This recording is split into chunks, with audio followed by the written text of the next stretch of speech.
12, 13, 14 തീയതികളിൽ ആലപ്പുഴയിൽ വെച്ചുകൊണ്ട് പരിസമാപ്തി കുറിക്കുമ്പോൾ ഈ പ്രമേയം പൊതുസമൂഹത്തിന്റെ അടിത്തട്ടിലേക്ക് എത്തിക്കുക എന്ന ഉദ്ദേശ്യത്തോടെ മലയാളി മുസ്ലിം തിങ്ങിത്താമസിക്കുന്ന പ്രദേശങ്ങളിലേക്കെല്ലാം കടന്നു ചെന്ന്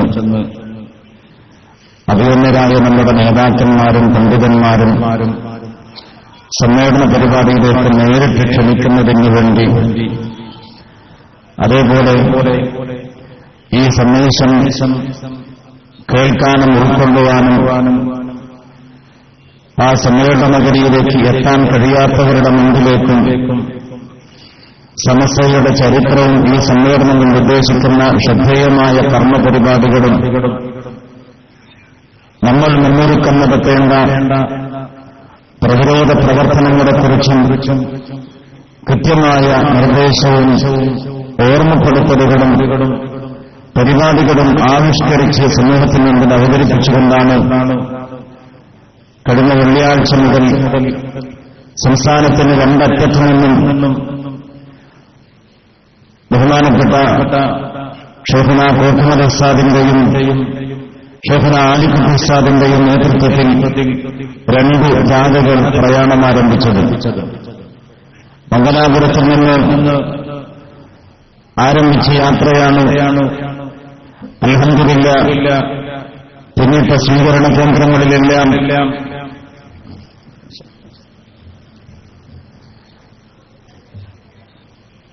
ആയിരക്കണക്കിന് ആളുകൾ സ്വീകരിക്കാൻ ഒരുങ്ങി നിൽക്കുന്ന ഈ സന്ദേശം ഹൃദയത്തിന്റെ കൈപ്പല നിവർത്തി സ്വീകരിക്കാൻ ഞങ്ങൾ സന്നദ്ധരാണ് എന്ന് ഉറക്കെ പ്രഖ്യാപിച്ചുകൊണ്ട് ജാതിമതഭേദമന്യേ നന്മയുടെയും സഹിഷ്ണുതയുടെയും ക്രിയാത്മകതയുടെയും സമാധാനത്തിന്റെയും സമസ്തയുടെ ഈ സന്ദേശം കേൾക്കാനും ഉൾക്കൊള്ളാനും തയ്യാറായത് എന്നുള്ള സന്തോഷവാർത്ത ഈ സദസ്സുമായി ഈ വിനീതം പങ്കുവെക്കുകയാണ്. നമ്മൾ പ്രതീക്ഷിച്ചതിലേറെ മണിക്കൂറുകൾ വൈകി ഈ യാത്രയുടെ എത്താനുണ്ടായ പ്രധാന കാരണം മറ്റൊന്നല്ല. ഏകദേശം 100 കണക്കിന് വാഹനങ്ങളാൽ ഗൂഡല്ലൂർ ടൗണിലേക്ക് തമിഴ്നാടിന്റെ അതിർത്തിയിൽ നിന്ന് യാത്ര ആരംഭിച്ചപ്പോൾ ടൗണിൽ വന്ന് മുട്ടുമ്പോഴും മറുഭാഗത്ത് തുടങ്ങിയിടത്തുനിന്ന് വാഹനം അവസാനിക്കാതെ ഈ സന്ദേശത്തെ സ്വീകരിക്കാൻ നമ്മുടെ അയൽ സംസ്ഥാനത്തിലുള്ള നമ്മുടെ സഹോദരങ്ങൾ പോലും മനസ്സറിഞ്ഞ് തയ്യാറായതിന്റെ ഒരു സന്തോഷം പങ്കുവെക്കുകയാണ് ഈ നിമിഷം ഞാൻ ആദ്യമായി. നോക്കുക സഹോദരങ്ങളെ, എനിക്ക് മുമ്പ് സംസാരിച്ചവരെല്ലാം ഈ സമ്മേളനത്തിന്റെയും ഉയർത്തിപ്പിടിക്കുന്ന പ്രമേയത്തിന്റെയും പ്രാധാന്യത്തിലേക്ക് വിരൽ ചൂണ്ടിയിട്ടുണ്ടാകും എന്നുള്ള ധാരണയോടുകൂടെ തന്നെ ഒരുപക്ഷെ ആവർത്തന വിരസത അനുഭവപ്പെട്ടാൽ സദസ്സിനോട് ക്ഷമിക്കണം എന്ന വിനീതമായ ഒരു മുൻകൂർ ജാമ്യത്തോടെ 1-2 കാര്യങ്ങൾ നിങ്ങളുടെ ശ്രദ്ധയിൽപ്പെടുത്താൻ ഞാൻ ആഗ്രഹിക്കുകയാണ്. നമ്മളെല്ലാം വലിയ ഭാഗ്യവാന്മാരാണ്. ഈ കേരളക്കരയിൽ ജനിക്കാനും ജീവിക്കുവാനും ഇവിടെയുള്ള മതകീയമായ സംവിധാനങ്ങൾ ഉൾക്കൊണ്ടുകൊണ്ട് മുന്നോട്ട് പോകാനും കഴിയുക എന്നുള്ളത് ഒരു ചെറിയ നേട്ടമല്ല.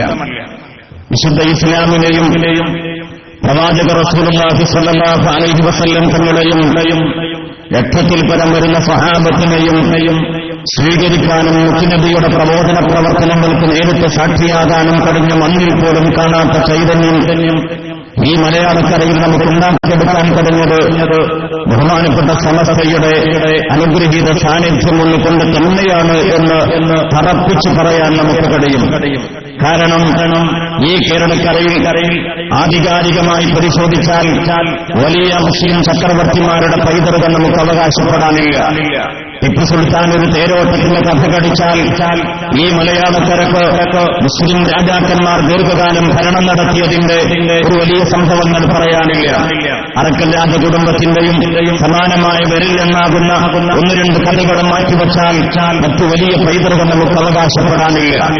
എന്നാൽ 8 നൂറ്റാണ്ടിലേറെക്കാലം ഭരണം നടത്തിയ മുസ്ലിം രാജാക്കന്മാർ ഭരണം കൈയാളിയ ഉത്തരേന്ത്യൻ സംസ്ഥാനങ്ങളിൽ നവാബുമാരും ചക്രവർത്തിമാരും മഹാരാജാക്കന്മാരും മുഗളരടക്കം വരുന്ന രാജാക്കന്മാർ ഭരണം നടത്തിയ ഉത്തരേന്ത്യയില്ലാത്ത ചൈതന്യം എന്തുകൊണ്ട് നമുക്ക് കേരളക്കരയിൽ ഉണ്ടായിത്തീർന്നു എന്ന് പരിശോധിച്ചാൽ അതിന്റെ പ്രധാനപ്പെട്ട കാരണം ബഹുമാനപ്പെട്ട സമസ്ത കേരള ജംഇയ്യത്തുൽ ഉലമക്ക് കീഴിൽ അനുഗ്രഹീതരായ സാദാത്യങ്ങളും ആലിമ്യങ്ങളും ഉമറാക്കളും കൈകോർത്ത് പിടിച്ചുകൊണ്ട് ഈ സംവിധാനത്തെ രൂപപ്പെടുത്തി നമ്മുടെ കയ്യിലേക്ക് സമർപ്പിച്ചു തന്നു എന്നുള്ളത് തന്നെയാണ്.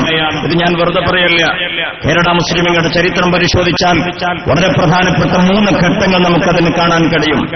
ഒന്നാമത്തേതും മർമ്മപ്രധാനമായതും പ്രമുഖമായ ചരിത്രാഭിപ്രായ പ്രകാരം ഹബീബായ റസൂലുള്ളാഹി സ്വല്ലല്ലാഹു അലൈഹി വസല്ലം തങ്ങളുടെ കാലഘട്ടത്തിൽ തന്നെ കടൽ മാർഗം കടന്നെത്തിയ കലർപ്പില്ലാത്ത വിശുദ്ധ ഇസ്ലാമിനെ സ്വീകരിക്കാൻ ഭാഗ്യം ലഭിച്ചവരാണ് കേരളീയ ജനത എന്ന് നമുക്ക് പറയാൻ കഴിയും.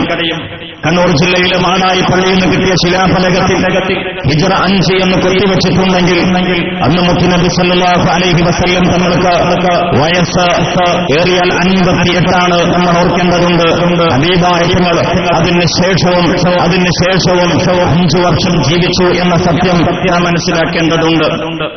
ഇനി പോകട്ടെ, കോഴിക്കോട് മുഖദാർ പള്ളി മുഗീറത്തുബ്നു ശുഅബ റളിയല്ലാഹു തആല അൻഹു കോഴിക്കോട് എത്തി എന്നതിന്റെ ചരിത്ര സാക്ഷ്യമായിട്ട് മുഗീർദാർ എന്ന പേരിൽ ആ വീടും അവിടെ ഒരു പള്ളിയും സ്ഥിരീകരിച്ചുകൊണ്ട് ഇന്ന് മുഖദാർ പള്ളി കോഴിക്കോട് നിൽക്കുന്നത് മഹാനായ ഹസ്രത്ത് ഉസ്മാൻ ഇബ്നു അഫ്ഫാൻ റളിയല്ലാഹു തആല അൻഹുവിന്റെ കാലഘട്ടത്ത് മഹാനായ സഹാബി വര്യൻ കോഴിക്കോട് എത്തി എന്നതിന്റെ സാക്ഷ്യമായി നമ്മുടെ മുമ്പിൽ നിൽക്കുകയാണ്.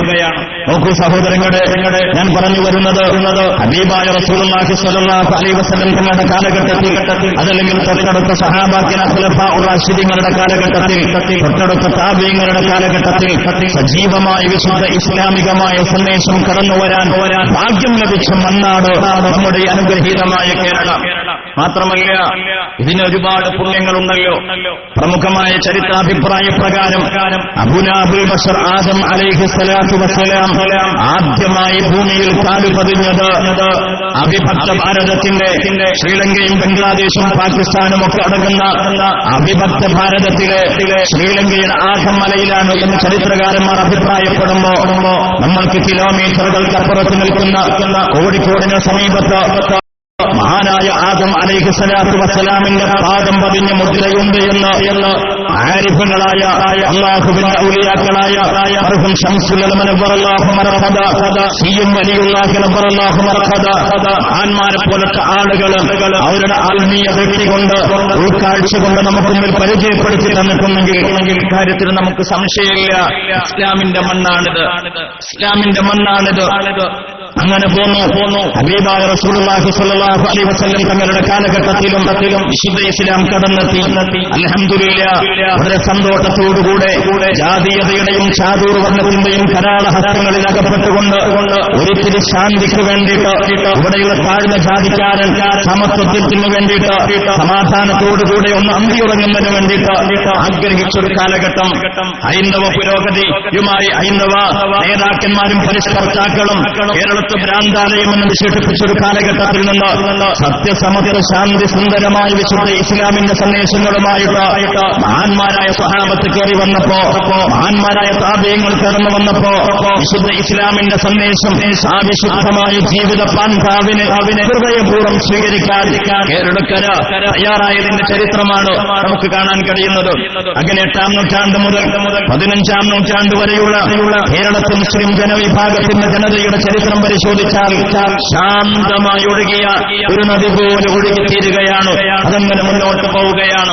15-ാം നൂറ്റാണ്ടിന്റെ ഉത്തരാർത്ഥത്തിൽ അധിനിവേശത്തിന്റെ ആസുരതയും വേണ്ടിയിട്ട് വാസ്കോഡ് ഗാമ കോഴിക്കോട് കാപ്പാട് കടപ്പുറത്ത് വന്ന കാലൂന്നിയ നിമിഷം മുതൽ ഈ രാജ്യത്തെ ചൂഷണം ചെയ്യാനും ഇവിടുത്തെ വിഭവങ്ങൾ കൊള്ളയടിക്കുവാനും ഇവിടുത്തെ ആളുകളെ പ്രയാസപ്പെടുത്താനും വിദേശ ദുശക്തികൾ ഒന്നിന് പുറകെ മറ്റൊന്നായി ഭാഗ്യപരീക്ഷണങ്ങളുമായി കടന്നു വന്നപ്പോ അവരുടെ വെളുത്ത തൊലിക്കുള്ളിലെ കറുത്ത മനസ്സിന്റെ തനിനിറം തിരിച്ചറിയാൻ ഈ രാജ്യത്തെ ഏറ്റവും വലിയ ന്യൂനപക്ഷ മതവിഭാഗമായ മുസ്ലിം സമുദായത്തിന് കഴിഞ്ഞു എന്നുള്ളത് നമ്മുടെ പൂർവികരുടെ മഹത്വമായി നാം കാണേണ്ടതുണ്ട്.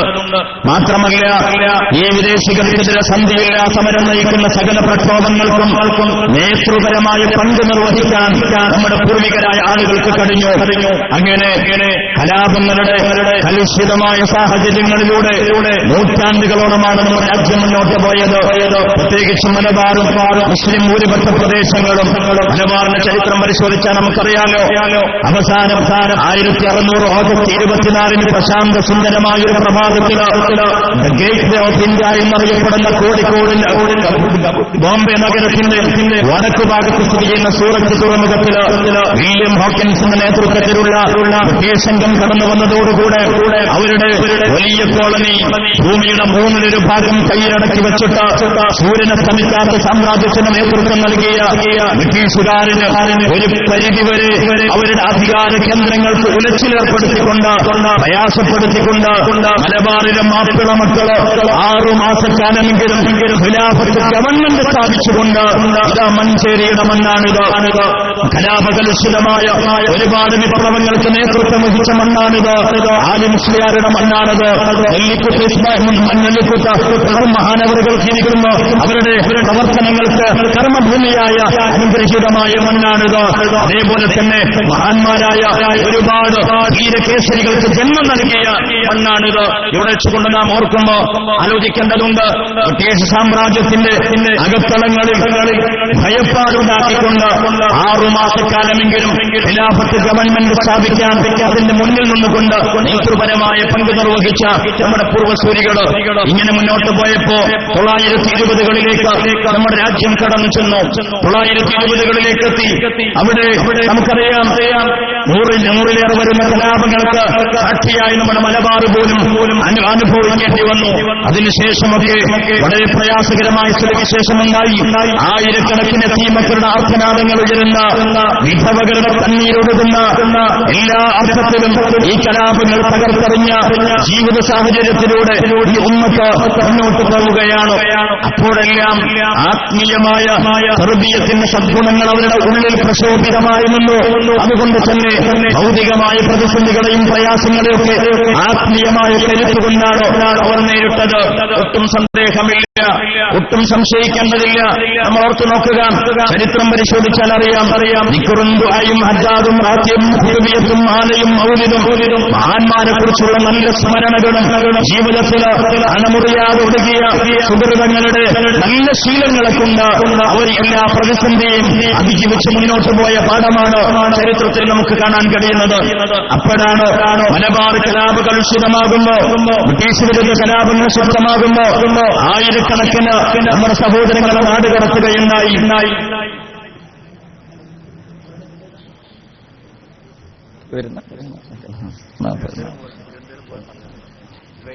നമ്മളിലേക്ക് ട്രെയിനുണ്ട്, തിരുവനന്തപുരം പോകേണ്ട അത്യാവശ്യമുണ്ടെന്ന് അറിയിക്കുന്നു.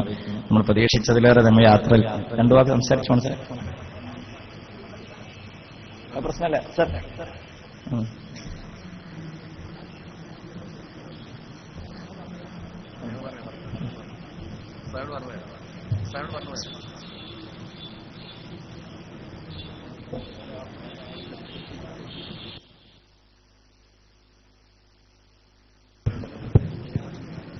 എനിക്ക് ഓർമ്മപ്പെടുത്താനുള്ളത് 920കളിലേക്ക് നമ്മുടെ സംസ്ഥാനം, നമ്മുടെ ഈ മലബാർ പ്രദേശവും കടന്നു വരുമ്പോ വളരെ പ്രയാസകരമായ ഒരു സ്ഥിതിവിശേഷമായിരുന്നു അന്ന്. അനാഥ മക്കൾ, വിധവകള്, അതേപോലെ തന്നെ എല്ലാ അർത്ഥത്തിലും പ്രയാസകരമാകുന്നൊരു സ്ഥിതിവിശേഷം. ഇല്ല, സാധുമാരെത്താൻ അല്പം വൈകും. സദസ് അവിടെ ഇരിക്കുക.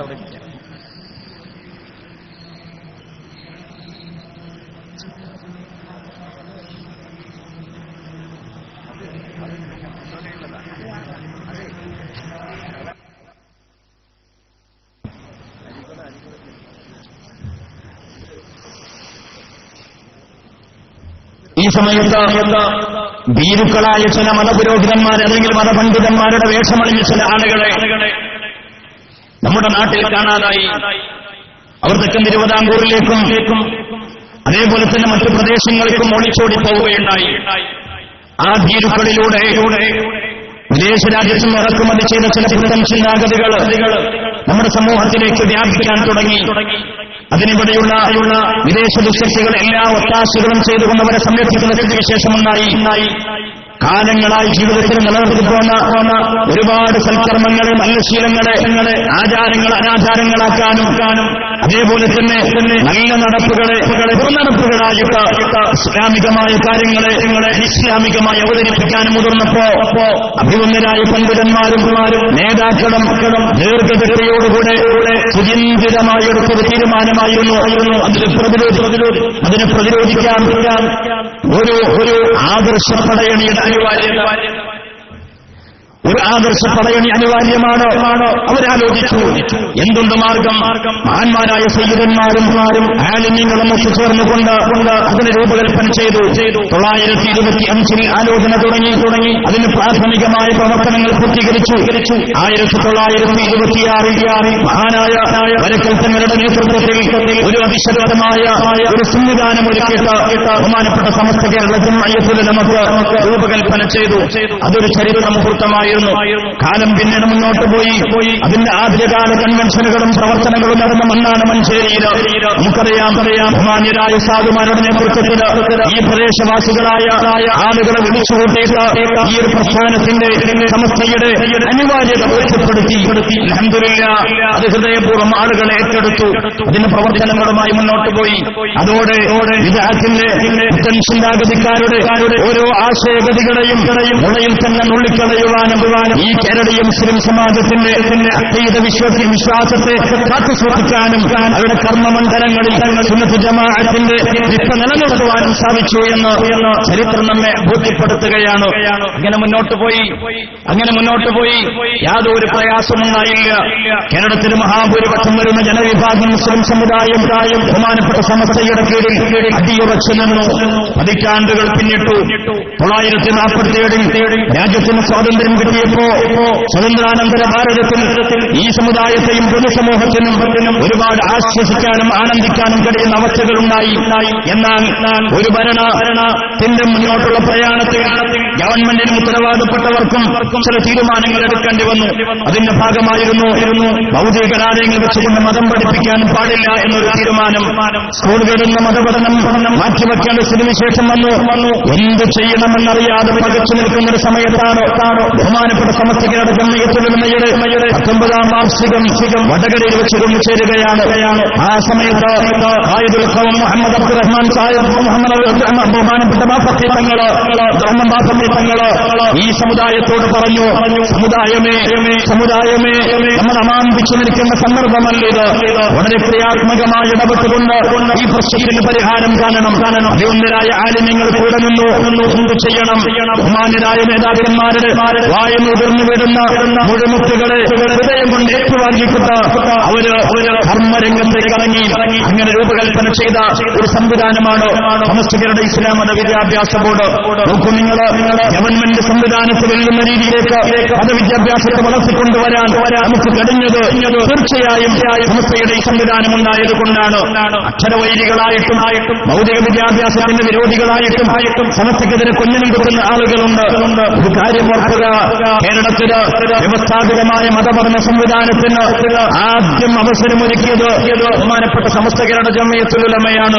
നോക്കണേ, നിങ്ങൾ ബഹുമാനപ്പെട്ട സമസ്തയുടെ കീഴിൽ നിന്ന് നിലനിന്ന അഭിമന്യരായ ആലിമീങ്ങൾ നേതൃത്വം കൊടുത്ത മതപാഠശാലകൾ നമുക്കറിയാം. തളിപ്പറമ്പിലുള്ള ഇസ്ലാമികമായ സ്ഥാപനം പൂവത്തിന്റെ ചരിത്രം പരിശോധിച്ചാൽ 916 അത് അസ്ഥിവാരമിടുന്നത്.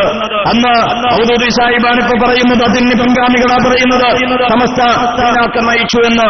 അന്ന് മൗദൂദിക്ക് 13 വയസ്സേ ഉണ്ടാവുള്ളൂ. മൗദൂദിയുടെ ജമാഅത്തെ ഇസ്ലാമി പിറവിയെടുത്ത് 1941 46 കേരളത്തിൽ അതിന്റെ പ്രവർത്തനം തുടങ്ങുന്നതെങ്കിൽ അപ്പോഴത്തേക്ക് ആയിരക്കണക്കിന് മദ്രസകൾക്കും മതപാഠശാലകൾക്കും നേതൃത്വം നൽകുന്ന മഹിതമായ ആദർശ പ്രസ്ഥാനമാണ് ബഹുമാനപ്പെട്ട സമസ്ത കേരള ജംഇയ്യത്തുൽ ഉലമ. 1951 മദ്രസാ സംവിധാനത്തിന് തുടക്കം കുറിക്കാൻ സമസ്തയുടെ ആലിമ്യങ്ങൾ മുന്നോട്ട് വരുമ്പോ ഓർക്കേണ്ടതുണ്ട്, 2 കൊല്ലം കഴിഞ്ഞിട്ടാണ് കേരള നേതൃത്വത്തിൽ മുജാഹിദീൻ ഇങ്ങനെ ഒരു ആലോചന പോലും നടത്തുന്നത് എന്ന് അവരുടെ തന്നെ ചരിത്രം നമ്മെ പഠിപ്പിക്കുകയാണ്. നോക്കുക, നിങ്ങൾ അറബ് രാജ്യത്തെ വെല്ലുന്ന രീതിയിൽ ശുദ്ധ ഇസ്ലാമികമായ അറിവും അനുഭവവും പഠിപ്പും പരിചയവും നൽകിക്കൊണ്ട് ഉമ്മത്തിനെ കൊണ്ടുപോകാൻ ബഹുമാനപ്പെട്ട സമസ്ത കേരള ജംഇയ്യത്തുൽ ഉലമക്കായി ഇതിന് ഫലം ചെറുതല്ല. 1987 സൗദി അറേബ്യ നടത്തിയ സർവേ റിപ്പോർട്ട് അനുസരിച്ചുകൊണ്ട് അവിടെ 47% സാക്ഷരത എന്ന ഒരു സർവേ റിപ്പോർട്ടിനെ ഇതിൽ വായിക്കാൻ ഇടയായിട്ടുണ്ട്. 47%. നമുക്കറിയാം 70കളിലും 80കളിലൊക്കെ സൗദിയിൽ പോയവർക്ക് ഉംറക്കും ഇസക്കൊക്കെ പോയവര് ജവാദാത്തും സുഹൃത്തയും കൈ കാണിക്കും. അങ്ങനെ പാസ്പോർട്ട് നോക്കിയിട്ട് ഫോട്ടോ നോക്കിയിട്ട് തല്ലിവില്ല എന്ന് പറയും. പോലീസുകാർക്ക് അവിടെ അഡ്രസ് വായിക്കാൻ കഴിയില്ലായിരുന്നു എന്ന് അക്കാലത്തിൽ സൗദിയിൽ പോയവർക്കറിയാം. എന്നാൽ 930 തന്നെ മലബാറിന്റെ ചരിത്രമെന്ന് ബ്രിട്ടീഷ് ചരിത്രകാരന്മാർ പറയാ മലബാറിലെ മാപ്പിള മക്കൾക്ക് അറബിയിലും അറബി മലയാളത്തിലും 100% സാക്ഷരത കൈവരിക്കാൻ കഴിഞ്ഞിരുന്നു. അവർക്ക് മലയാളം അറിയില്ലായിരുന്നു, അവർക്ക് ഇംഗ്ലീഷ് അറിയില്ലായിരുന്നു, അവർക്ക് മറ്റു ഭാഷകൾ അറിയില്ലായിരുന്നു. പക്ഷേ അറബിയും അറബി മലയാളവും നല്ല രീതിയിൽ എഴുതാനും വായിക്കാനും കഴിയുന്ന ഒരു സമൂഹത്തെ സൃഷ്ടിച്ചെടുക്കാൻ അഭിവന്ദരായ ആലിമ്യങ്ങൾക്ക് നേരത്തെ തന്നെ നമ്മുടെ സംവിധാനത്തിൽ കഴിയുകയാണ്. ഇതിന് തുടർച്ചയായിട്ട് ആ പാരമ്പര്യത്തിന് കണ്ണികളായിട്ട് 1951 മദ്രസ സംവിധാനമുണ്ടാക്കി. അൽഹംദുലില്ലാഹ് വ്യവസ്ഥാപിതമായ സിലബസ് ഇന്ന് സർക്കാർ സംവിധാനത്തിൽ വെല്ലുന്ന രീതിയായി അത് ഉയർന്നു നിൽക്കുകയാണ്. നോക്കണേ നിങ്ങൾ, 70%-ലേറെ സ്കൂളുകൾ, ഭൗതിക വിദ്യാഭ്യാസ സ്ഥാപനങ്ങൾ വാടക കെട്ടിടത്തിൽ പ്രവർത്തിക്കുന്നു. നമ്മൾ ഓർക്കുക, 99% മദ്രസകളും ഈ സമുദായത്തിന്റെ സ്വന്തം കെട്ടിടങ്ങളിൽ പ്രവർത്തിക്കത്തക്ക രീതിയിലുള്ള ഇൻഫ്രാസ്ട്രക്ചറാവട്ടെ സൂപ്രാസ്ട്രക്ചറാവട്ടെ എല്ലാം ഒരുക്കിക്കൊണ്ട് വിദ്യാഭ്യാസത്തെ വളരെ പ്രൗഢമായ രീതിയിൽ ഉയർത്തിക്കൊണ്ടുവരാൻ നമുക്ക് കഴിയുകയുണ്ടായി. ഇത് ചെറിയ നേട്ടമല്ല. ഇതിന്റെ വലുപ്പറിയണമെങ്കിൽ നമ്മൾ ഉത്തരേന്ത്യയിലൂടെ സഞ്ചരിച്ചു നോക്കണം. ഉത്തരേന്ത്യയിൽ അങ്ങോട്ട് പോകേണ്ട, ഉത്തരേന്ത്യക്ക് ഇങ്ങോട്ട് വന്നതുകൊണ്ട് ഇപ്പൊ ഇവിടെ നിന്ന് തന്നെ ഉത്തരേന്ത്യയെ നമുക്ക് പഠിക്കാൻ പറ്റും. രാവിലെയൊക്കെ മേലാക്കത്ത് വന്നിരുന്നാൽ കൽക്കത്ത ടൗണിലാണോ വന്നിരിക്കുന്നത് എന്ന് സംശയിച്ചു പോകും. മലയാളം പറയുന്ന ഒരു പടപ്പിനെ കാണാനില്ല, ഇല്ലേ? വൈകുന്നേരം 7 മണിക്ക് നിങ്ങൾ റോഡിലിറങ്ങി നോക്കി വഴി ചോദിക്കാൻ ഒരാളെ കാണാനില്ല. കാരണം ജോലി കഴിഞ്ഞു പോകുന്നവരൊക്കെ ഒരു പ്രത്യേക രീതിയിലും രൂപത്തിലുള്ള ആളുകളാണ്. അതുകൊണ്ട് ബംഗാളിന്റെ സ്ഥിതി അറിയാൻ, ബീഹാറിന്റെ സംസ്കാരം അറിയാൻ, യുപിയുടെ ജീവിത നിലവാരമടക്കാൻ അങ്ങോട്ട് പോകേണ്ടതില്ല. ഞാൻ ഓർക്കുകയാണ് നമ്മുടെ ചുറ്റുവട്ടത്തെ ഇന്നത്തെ സ്ഥിതി. നോക്കൂ നിങ്ങൾ, അവരും നമ്മുടെ അവിടെ സംസ്ഥാനങ്ങളെ പഠിക്കാൻ നമുക്ക് കഴിയും. 9 നൂറ്റാണ്ടോളം 8 നൂറ്റാണ്ടിലേറെ കാലം മുസ്ലിം രാജാക്കന്മാർ ഭരണം നടത്തിയ പ്രദേശത്തു നിന്നാണ് ജോലി തേടിയിട്ട് നമ്മുടെ രാജ്യത്തിലേക്ക്, നമ്മുടെ നാട്ടിലേക്ക് അവരെത്തിയത്. എന്താണ് അവരുടെ സ്ഥിതി? എന്താണ് അവരുടെ സ്ഥിതി? ഓർത്തു നോക്കുക. ഞാൻ എന്റെ ജീവിതം തന്നെ അനുഭവം തന്നെ പറയാറുണ്ട് പലയിടത്തും. ഞാൻ നോക്കാണ്, കളിയോ പള്ളിയിൽ ഒരു കുത്തുബ ഓതാൻ ഒരുങ്ങിയിരിക്കുകയാണ്. ആ സമയത്ത് ഒരു ഓട്ടോ ഡ്രൈവർ എന്റെ അടുത്ത് എന്റെ റൂമിൽ വന്നിട്ട് മെല്ലെ ഒന്ന് മുട്ടി. അയാൾ പറഞ്ഞു, സാറേ ജനലും തുറന്നു നോക്കൂ, നമ്മുടെ ആ പള്ളിയുടെ തൊട്ടു മുമ്പിലുള്ള ബഹുനില കെട്ടിടത്തിന്റെ സീലിംഗ് തേച്ചുകൊണ്ടിരിക്കുന്നത് ഏതാനും ആളുകൾ പണിയെടുത്തുകൊണ്ടിരിക്കുക വെള്ളിയാഴ്ച ജുമയുടെ നേരത്ത്. അവരെന്നോട് പറഞ്ഞു, നിങ്ങൾക്ക് കുറച്ച് ഉറുദുവൊക്കെ അറിയാലോ, അവിടെ മുസ്ലിമുകളാണ് ആ പണിയെടുക്കുന്നത് മുഴുവനും. അവരിനി ലീവ് എടുക്കുന്നില്ലെങ്കിൽ, ജുമാക്ക് വരുന്നില്ലെങ്കിൽ മിനിമം ഭക്ഷണം കഴിക്കാനെങ്കിലും ഒന്ന് കയറി ഉമ്മത്തിനെ പറയിപ്പിക്കാതിരിക്കാൻ നിങ്ങൾക്ക് ചെറിയ നസീഹത്ത് നടത്തിക്കൂടെ? ജുമാ കഴിഞ്ഞു, അപ്പൊ പോകാൻ പറ്റിയില്ല. ജുമാ കഴിഞ്ഞു, ഞാൻ അവർ ജോലി ചെയ്യുന്ന സ്ഥലത്തേക്ക് ആ ബിൽഡിംഗിലേക്ക് ചെന്നു. കൈയൊക്കെ കഴുകി തുടച്ച് വൃത്തിയാക്കിയിട്ട് 22 പേര് 21 പേരും വരിയായി നിന്നിട്ട് വളരെ വിനയത്തോടെ പറഞ്ഞു അസ്സലാമു അലൈക്കും എന്നിട്ട് നീണ്ട സലാം. ഞാൻ അത്ഭുതപ്പെട്ടു. മനസ്സോട് സലാമടക്കി ജുമാക്ക് ഒറ്റ പഹയമാര് വന്നിട്ടില്ല. ഞാൻ അവരോട് ആദ്യം കയ്യെന്നോട് തുമാരെ നാങ്ക്യാഹബായി, എന്റെ മോനന്റെ പേര്. അയാൾ പറഞ്ഞു ഷെയ്ഖ് മുഹമ്മദ് അബ്ദുൽ ഖുദ്ദൂസ് ജാവേദ് അഹ്സൻ. ഞാൻ തന്നെ ബേജാറായി. ഒരുത്തന്റെ പേരാ ഷെയ്ഖ് മുഹമ്മദ് അബ്ദുൽ ഖുദ്ദൂസ് ജാവേദ് അഹ്സൻ. ഞാൻ ചോദിച്ചു, തും ലോക് മുസൽമാനോ? നിങ്ങളൊക്കെ മുസ്ലിമീങ്ങളാണോ? ജി സാബ് ഹം ലോക് മുസൽമാനോ? ഞങ്ങളൊക്കെ മുസ്ലിമീങ്ങളാണ്, അതിൽ യാതൊരു സംശയമില്ല. അപ്പൊ ഞാൻ ചോദിച്ചു, നിങ്ങളെന്തെന്ന് വെള്ളിയാഴ്ചയല്ലേ, പള്ളിയല്ലേ, ഇത് ബാങ്ക് നിങ്ങൾ കേട്ടില്ല, ജുമാക്ക് മുകളിൽ നിസ്കരിക്കാൻ ജമാഅത്തിനൊന്നും കണ്ടില്ലല്ലോ? ഒന്ന് ഹം ലോഗ് ഐസായ, ഞങ്ങൾ ഇങ്ങനെ തന്നെയാണ്. കാം കർണ വാലെ കാം കർണ, നമാസ് പഠന വാലെ നമാസ് നിസ്കരിച്ചനല്ല അങ്ങനെ കേൾച്ച. ജോലി ചെയ്യുന്ന ഞങ്ങൾ അങ്ങനെ ജോലി ചെയ്ത് പോവുക. പരസ്പരം ഒരു അഡ്ജസ്റ്റ്മെന്റ് പരിപാടി ഒന്നുവരെ ഇല്ല. കൂട്ടത്തിൽ ഏകദേശം 55-60 വയസ്സ് നിൽക്കുന്ന ഒരു നീളം താടി നല്ല തൊപ്പിയൊക്കെ ഇട്ട ഒരാളെ കണ്ടു. ഞാൻ പറഞ്ഞു, തുമ്പിനായി നിങ്ങളും പോയില്ലേ പള്ളിക്ക്? അയാളിന്റെ കൈ പിടിച്ചിട്ട് മേ ഇസി തക് മസ്ജിദിനായി ഞാൻ ഇതുവരെ പോയിട്ടില്ല. 60ഓളം വയസ്സുള്ള ഒരാള് അയാൾ പറഞ്ഞു, ഞാൻ ഇതുവരെ പള്ളിയിൽ പോയിട്ടില്ല. ഞാൻ ചോദിച്ചു, നിങ്ങൾ ഇസ്ലാമിനെ കുറിച്ച് വല്ലതും പഠിച്ചിട്ടുണ്ടോ? അപ്പൊ കൂട്ടത്തിൽ പറഞ്ഞു, മുസ്തഫ അബ്ദുൽ ലത്തീഫ് ബഹുത്ത് ബഡ ആലിമെ, ജുമാക്കരാത്തിൽ ഒരു വലിയ ആലിമുണ്ട്. മുസ്തഫ അബ്ദുൽ ലത്തീഫ് ബഹുത്ത് ബഡ ആലിമെ ഒരുത്തനെ പരിചയപ്പെടുത്തുന്നു. ഞാൻ ഓനെ പ്രത്യേക സലാം കൊടുത്തു. ആലിമല്ലേ, പരിഗണിക്കാക്കാൻ പറ്റില്ലല്ലോ. ഞാനോട് ചോദിച്ചു, കിത്തന സാൽ പടാവോ, എത്ര കൊല്ലം പഠിച്ചെന്ന് ചോദിച്ചു. സാൽ നെയ് സാർ ഫാത്തിഹ സൂറ മേ 3 ആയ പടാ. അയാളെ ഇൽമ് ഈ 21 ഏറ്റവും വലിയ ആലിമിന്റെ ഇൽമ് ഫാത്തിഹ സൂറത്തിലെ 3 ആയത്ത. ഞാൻ അവനോട് ചോദിച്ചു, അപ്പൊ ഈ ഫാത്തിഹെങ്കിലും ഞാൻ മുഴുവൻ പഠിച്ചു കഴിഞ്ഞു. അയാൾ പറഞ്ഞു, മുല്ലാജി മുല്ലാജി അടിച്ചപ്പോ സ്ഥലം വിട്ടതാ, അതിനപ്പുറത്തേക്ക് പോയിട്ടില്ല. ഇത് വല്ലാതെ സങ്കടം തോന്നി. ഇത് ഞങ്ങളുടെയൊക്കെ മനസ്സിൽ വല്ലാതെ വേദനിച്ചു.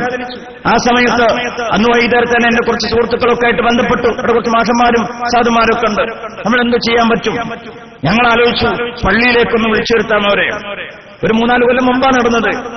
അങ്ങനെ ഞങ്ങൾ ഈ ബംഗാളി ക്യാമ്പുകളിലേക്ക് പോയി, റൂമിലേക്കൊക്കെ പോയി ചെന്നോക്കുമ്പോ 10-15 ആളുകൾ അടുക്കി വെച്ചിട്ടാണ് അവർ ജീവിക്കുന്നത്. അങ്ങനെ ചെന്നപ്പോ സുബ്ഹാനല്ലാഹ്, വല്ല ഗവർണറും ചെന്ന പോലുള്ള ആദരം. അവരെല്ലാം എന്റെ കാലിന്റെ ഒട്ടുക്കണു. ഇമാം സാഹിബ് അമാരെ കമരമ ആട്ടൊക്കെയാണോ ചോദിക്കുന്നത്. ഇമാം സാഹിബ് നമ്മുടെ റൂമിൽ വന്നൊക്കെ ഇതെന്ത് അത്ഭുത, ഗവർണർ എന്ന പോലെ. എല്ലാവരും വളരെ സന്തോഷത്തോടെ സ്വീകരിച്ചു.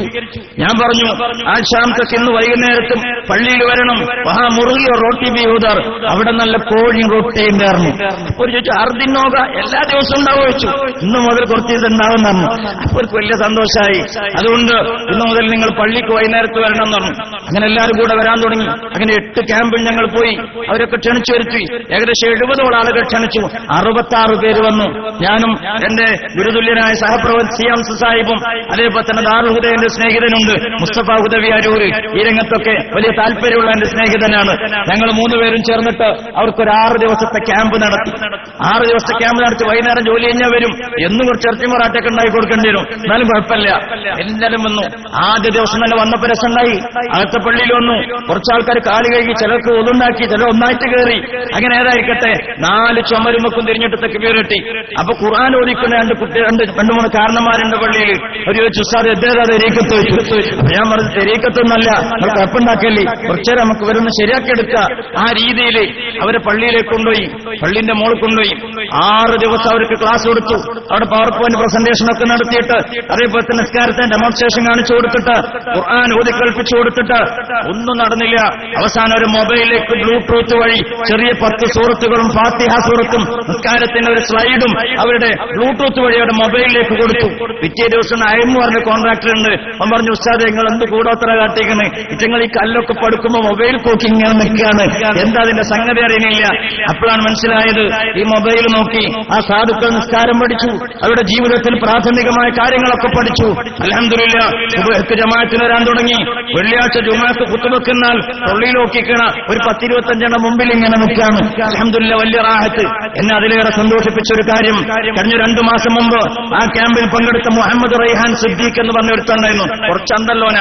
ഓന് വളരെ സന്തോഷത്തോടെ എന്റെ അടുത്ത് വന്നിട്ട് പറഞ്ഞു, ഉസ്താജി മേ മുല്ലാജി ഹോത്തായേ, ഞാൻ ഇപ്പൊ മൊല്ലാക്കേക്കുണ്ടായിരുന്നു.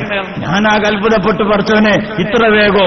അപ്പൊ ഞാൻ ചോദിച്ചു, ഈ കൈസ എങ്ങനെ മൊല്ലാക്കായത്? അവൻ പറഞ്ഞു, 2 മാസം മുമ്പ് ഞാൻ നാട്ടിൽ പോയി. നാട്ടിൽ ചെന്നു. എന്റെ വീടിന്റെ പരിസരത്തുള്ള 10 വീടുകളെ ഞാൻ വിളിച്ചുകൂട്ടി. എന്റെ വീട്ടിൽ വെച്ചിട്ട് അവർക്ക് നിസ്കാരം പഠിപ്പിച്ചിട്ടാണ് ഞാൻ വരുന്നത് എന്ന് ആലോചിക്കേണ്ടതുണ്ട്. സഹോദരങ്ങളെ, നമ്മുടെ സഹോദരന്മാർ നമ്മുടെ സഹവസിച്ചതിന്റെ പുണ്യം അനുഭവിച്ചുകൊണ്ട് മുന്നോട്ട് പോവാണ്. മദ്രസാ വിദ്യാഭ്യാസം എന്ന് പറയുന്നത്, മദ്രസാ സംവിധാനം എന്ന് പറയുന്നത് കേവലം നമ്മുടെ മണ്ണിൽ നിൽക്കുന്ന ഒരു സംവിധാനമല്ല, പകരം മലയാളിക്ക് സമസ്ത കൊടുത്തൊരു സംസ്കാരമാണ്. അങ്ങനെയാണ് 10 മലയാളി ഇമാറാത്തിൽ ചെന്ന് നോക്കൂ നിങ്ങൾ, സൗദിയിൽ ചെന്ന് നോക്കൂ നിങ്ങൾ, ഖത്തറിൽ ചെന്ന് നോക്കൂ നിങ്ങൾ, കുവൈത്തിൽ ചെന്ന് നോക്കുങ്ങൾ. 10 മലയാളി കുടുംബമുണ്ടായാൽ അവിടെ ഒരു മദ്രസ സ്ഥാപിക്കുക. അവര് നേരെ മറിച്ച് 100 ബംഗ്ലാദേശ് ഉണ്ടായിട്ട് കാര്യമില്ല, 1000 പാകിസ്ഥാനി ഉണ്ടായിട്ട് അവിടെ ഒരു മദ്രസ ഉണ്ടാക്കൂല. നേരെ മറിച്ച് 10 മലയാളി കുടുംബം ഉണ്ടായാൽ അവിടെ ഒരു മദ്രസ സ്ഥാപിക്കാനും എന്റെ മക്കൾ ദീൻ പഠിക്കാതെ വളരാൻ പാടില്ല എന്നൊരു മനോദലത്തിലേക്ക് നമ്മുടെ കുട്ടികളെ, നമ്മുടെ സമൂഹത്തെ വളർത്തിയെടുക്കാൻ ബഹുമാനപ്പെട്ട സമസ്തക്ക് കഴിഞ്ഞു എന്നുള്ളത് ചെറിയ നേട്ടമല്ല. അൽഹംദുലില്ലാ, ഈ സംവിധാനം ഇവിടെ നിലനിൽക്കണം, ഈ സംവിധാനത്തെ ശക്തിപ്പെടുത്തണം. അതുതന്നെയാണ് ഈ സമ്മേളനം കൊണ്ട് നമ്മൾ പ്രധാനമായും ഉദ്ദേശിക്കുന്നത്. സമ്മേളനം മുമ്പിൽ വെക്കുന്നത് ഞാൻ ഓർമ്മപ്പെടുത്തിയല്ലോ, നമ്മുടെ ഈ സമുദായത്തിന്റെ 3 ഘട്ടങ്ങൾ. 8-ാം നൂറ്റാണ്ട് മുതൽ 15-ാം നൂറ്റാണ്ട് വരെ ഒരു അല്ലലും മലട്ടലുമില്ല. 15-ാം നൂറ്റാണ്ട് മുതൽ 19-ാം നൂറ്റാണ്ട് വരെയുള്ള ഒരു കാലം കലാപങ്ങളുടെയും കലുഷിതമായ സാഹചര്യങ്ങളുടേതാണ്. അതിനുശേഷം വിദഅത്തിന്റെ പുത്തൻ നാമ്പുകൾ വന്ന് സത്യം പറഞ്ഞാൽ പ്രതിരോധ പ്രവർത്തനത്തിലൂടെ ഈ ഉമ്മത്ത് മുന്നോട്ട് പോകേണ്ട ഒരു കാലഘട്ടമായിരുന്നു അത്. അതിന്റെ വളർച്ചയുടെ ഏറ്റവും മനോഹരമായി നിൽക്കുന്ന ഒരു സാഹചര്യത്തിലാണ് അല്ലാഹുവിന്റെ തൗഫീഖോടുകൂടെ സമസ്തത്തിന്റെ 90-ാം വാർഷികം ആഘോഷിക്കുന്നത്. ഞാൻ പറഞ്ഞു, മതവിദ്യാഭ്യാസത്തിന്റെ കാര്യത്തിൽ ഇതിന്റെ ഗുണം അറിയണമെങ്കിൽ ഉത്തരേന്ത്യയിലൂടെ നിങ്ങൾ സഞ്ചരിച്ചു നോക്കി. ഉത്തരേന്ത്യയുടെ ബ്രഹ്മപുത്ര നദിയുടെ തീരത്തുള്ള മുസ്ലിമീങ്ങളോട് എന്നേതാനും സ്നേഹിതന്മാർ ദഅവത്തിന്റെ ഭാഗമായി അവിടെ കടന്നു ചെന്നപ്പോ അവരോട് ചോദിച്ചു അത്രേ, നിങ്ങളൊരാൾ മരിച്ചാൽ എന്താ ചെയ്യാറുള്ളത്? അവർ പറഞ്ഞു, വെടിയിലമ്പ ഞങ്ങൾ വലിയ തുണിയെടുക്കും, കാല് മുതൽ തലവരെ ചുറ്റും, എന്നിട്ട് ബ്രഹ്മപുത്ര നദിയുടെ നടുവിലേക്ക് ഒരു തോണിയിൽ കൊണ്ടുപോയിട്ട് ഒരു കല്ല് താത്തിയിട്ട് അപ്പോഴേക്ക് അങ്ങോട്ട് ബ്രഹ്മപുത്ര നദിയിൽ പകുതി വ്രണമായി ഒലിച്ചു കിടക്കുന്ന ജഡങ്ങൾ കണ്ടാൽ നമ്മൾ ഓർക്കണം, അത് ഈ സമുദായത്തിന്റേതാണ്. അല്ലാഹു തആല കാത്തുരക്ഷിക്കട്ടെ, ഓർക്കേണ്ടതുണ്ട്. അതേപോലെ തന്നെ ആന്ധ്ര 2 കൊല്ലം മുമ്പ് റമളാനിന്റെ ദഅവത്തുമായി ഒരു പള്ളിയിൽ റമളാൻ 16 ഒരു പള്ളി കയറി എന്റെ സ്നേഹിതൻ. അപ്പോ ബാങ്ക് കൊടുത്തു, ളുഹർ ബാങ്ക് കൊടുത്തു. ജമാഅത്തിലിരിക്കുന്നതിന്റെ ഇടക്ക് മുക്രി മൂല്യരും കാണാനില്ല. ഒരു 2 ആളും കൂടി ഇറങ്ങിയാണ്. തൊട്ടപ്പുറത്തെ ഹോട്ടലിൽ പോയിട്ട് നല്ല ഇറച്ചിയും പൊറാട്ടയും എന്തെങ്കിലും വരും. ളുഹറിനാണ്, റമളാൻ മാസം. അപ്പൊ ഇവരോട് ചോദിച്ചു, റംസാൻ മാസത്ത് റമളാൻ മാസല്ലേ, എന്താ ഈ പണി? അവര് പറഞ്ഞു, മെരക്കാം സിർഫ് അതാണ് എന്റെ പണി, ബാങ്ക് കൊടുക്കല, മൂപ്പര പണി നിസ്കരിക്കലാണ്. നോമ്പിന് നമുക്ക് ശമ്പളമല്ല, നോമ്പിന് നമുക്ക് നിങ്ങളാരായിട്ട് ചോദിക്കാന് എന്ന രീതിയിൽ സംസാരിക്കുന്ന.